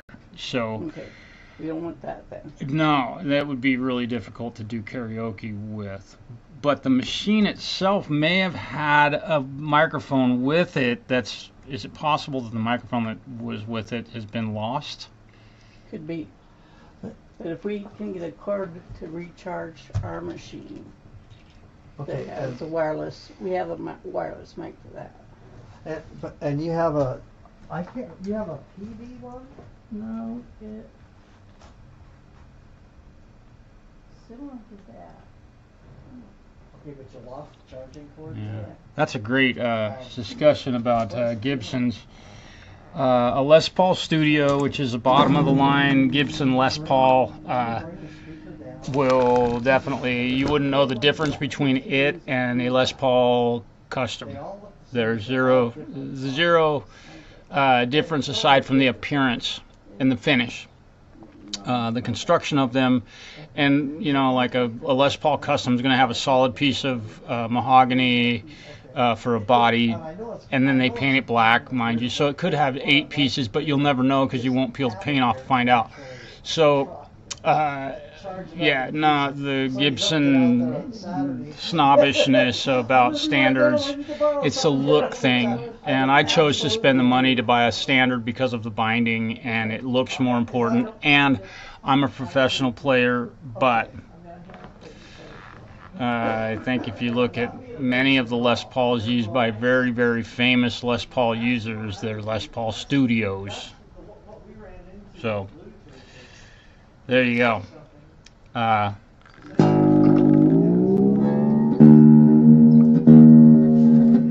Alright, so my piece of foam definitely leveled out this pickup.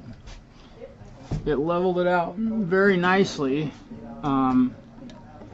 So let me tune this guitar back. Oop.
Shows wireless mics like we have. Yeah.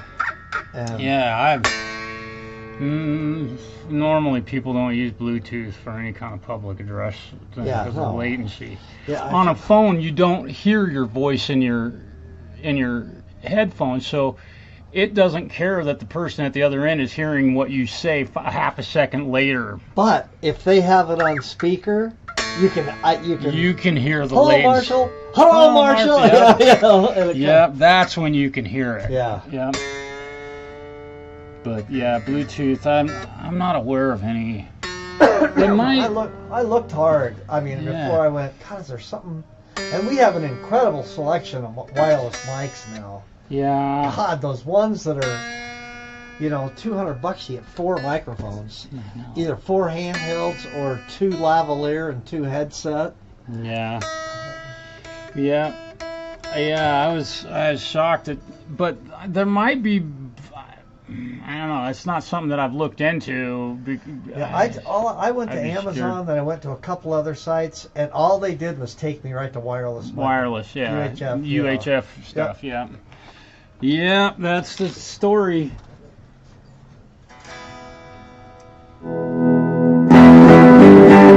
Okay, now let's check our pickup height.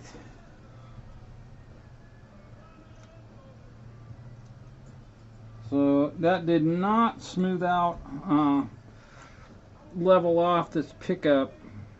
I'm trying to do what I can to level it off, because that pickup is definitely too far away from the strings, which is amounting to it being too quiet. I'm sorry, I'm not, my camera guy's drinking on the job again. But in order to, yeah, it's unfortunate that the way these mount, there's not a really, no manufacturers come up with a really great way, aside from Fender, where they put 2 screws on one side and 1 on the other, so that you can actually balance the pickup. But what I'm going to do, rather than measure from the screw, I'm going to measure from the flat surface on this. And I want to see, maybe I can do this. Yeah, I can. So I'm going to lower the poles on all 6 strings so that I got a nice level surface to use here, so that my I'm not ruining the magnetic properties of the pickup, and I'm not getting the pickup too close to the strings.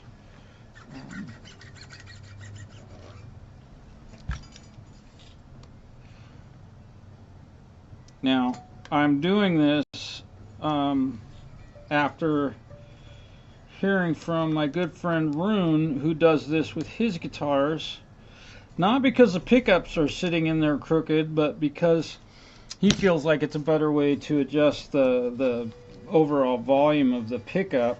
But I've never done it until this one, just because this pickup is tilted awkwardly. And so now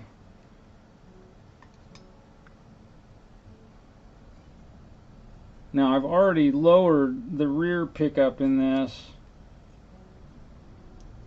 but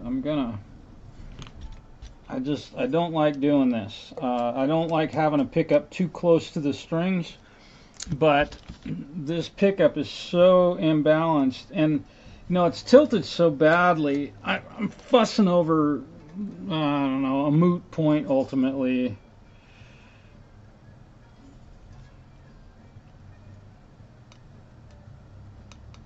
I mean, between the screw tops and the flat pole piece on this side, there's literally about 3/32 of an inch difference in height. So I'm going to stop messing with it. When I get back from lunch, I will readjust it and get it going. I've got to go eat.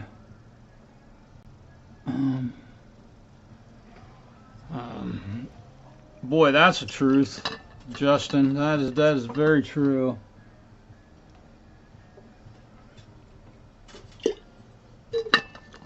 But now that I have it here where it's at, I want to check the volume difference. So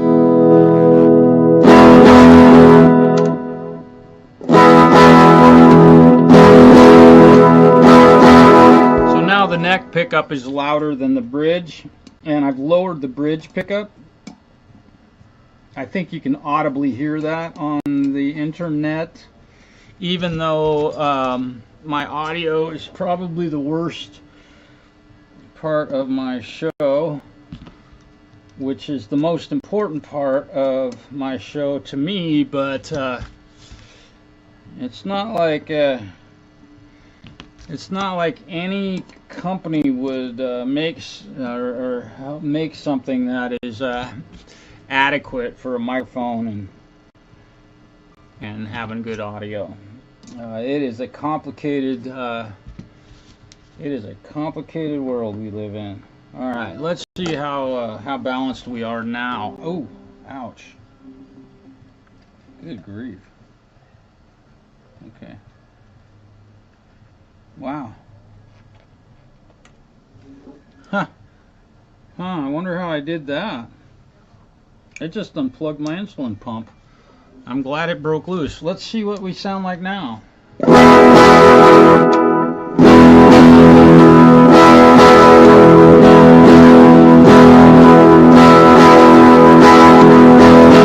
we go. So all that work was not for naught. I did it, and it's balanced much more nicely than it was. The bridge pickup was definitely much hotter than the bridge pickup was definitely much hotter than the neck. So, and I don't think the neck pickup gets used a whole lot on this guitar. I'm guessing that it's 99.9% of the time in the bridge position with the volume control turned all the way up. But I don't know. I don't own the guitar. I don't play it.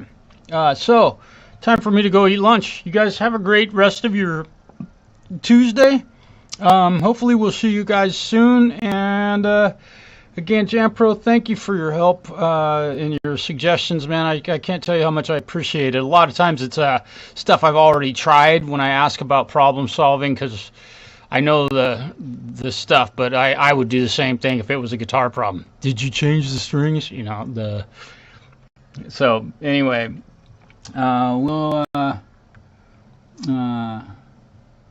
you guys have a really wonderful Tuesday. We'll see you soon.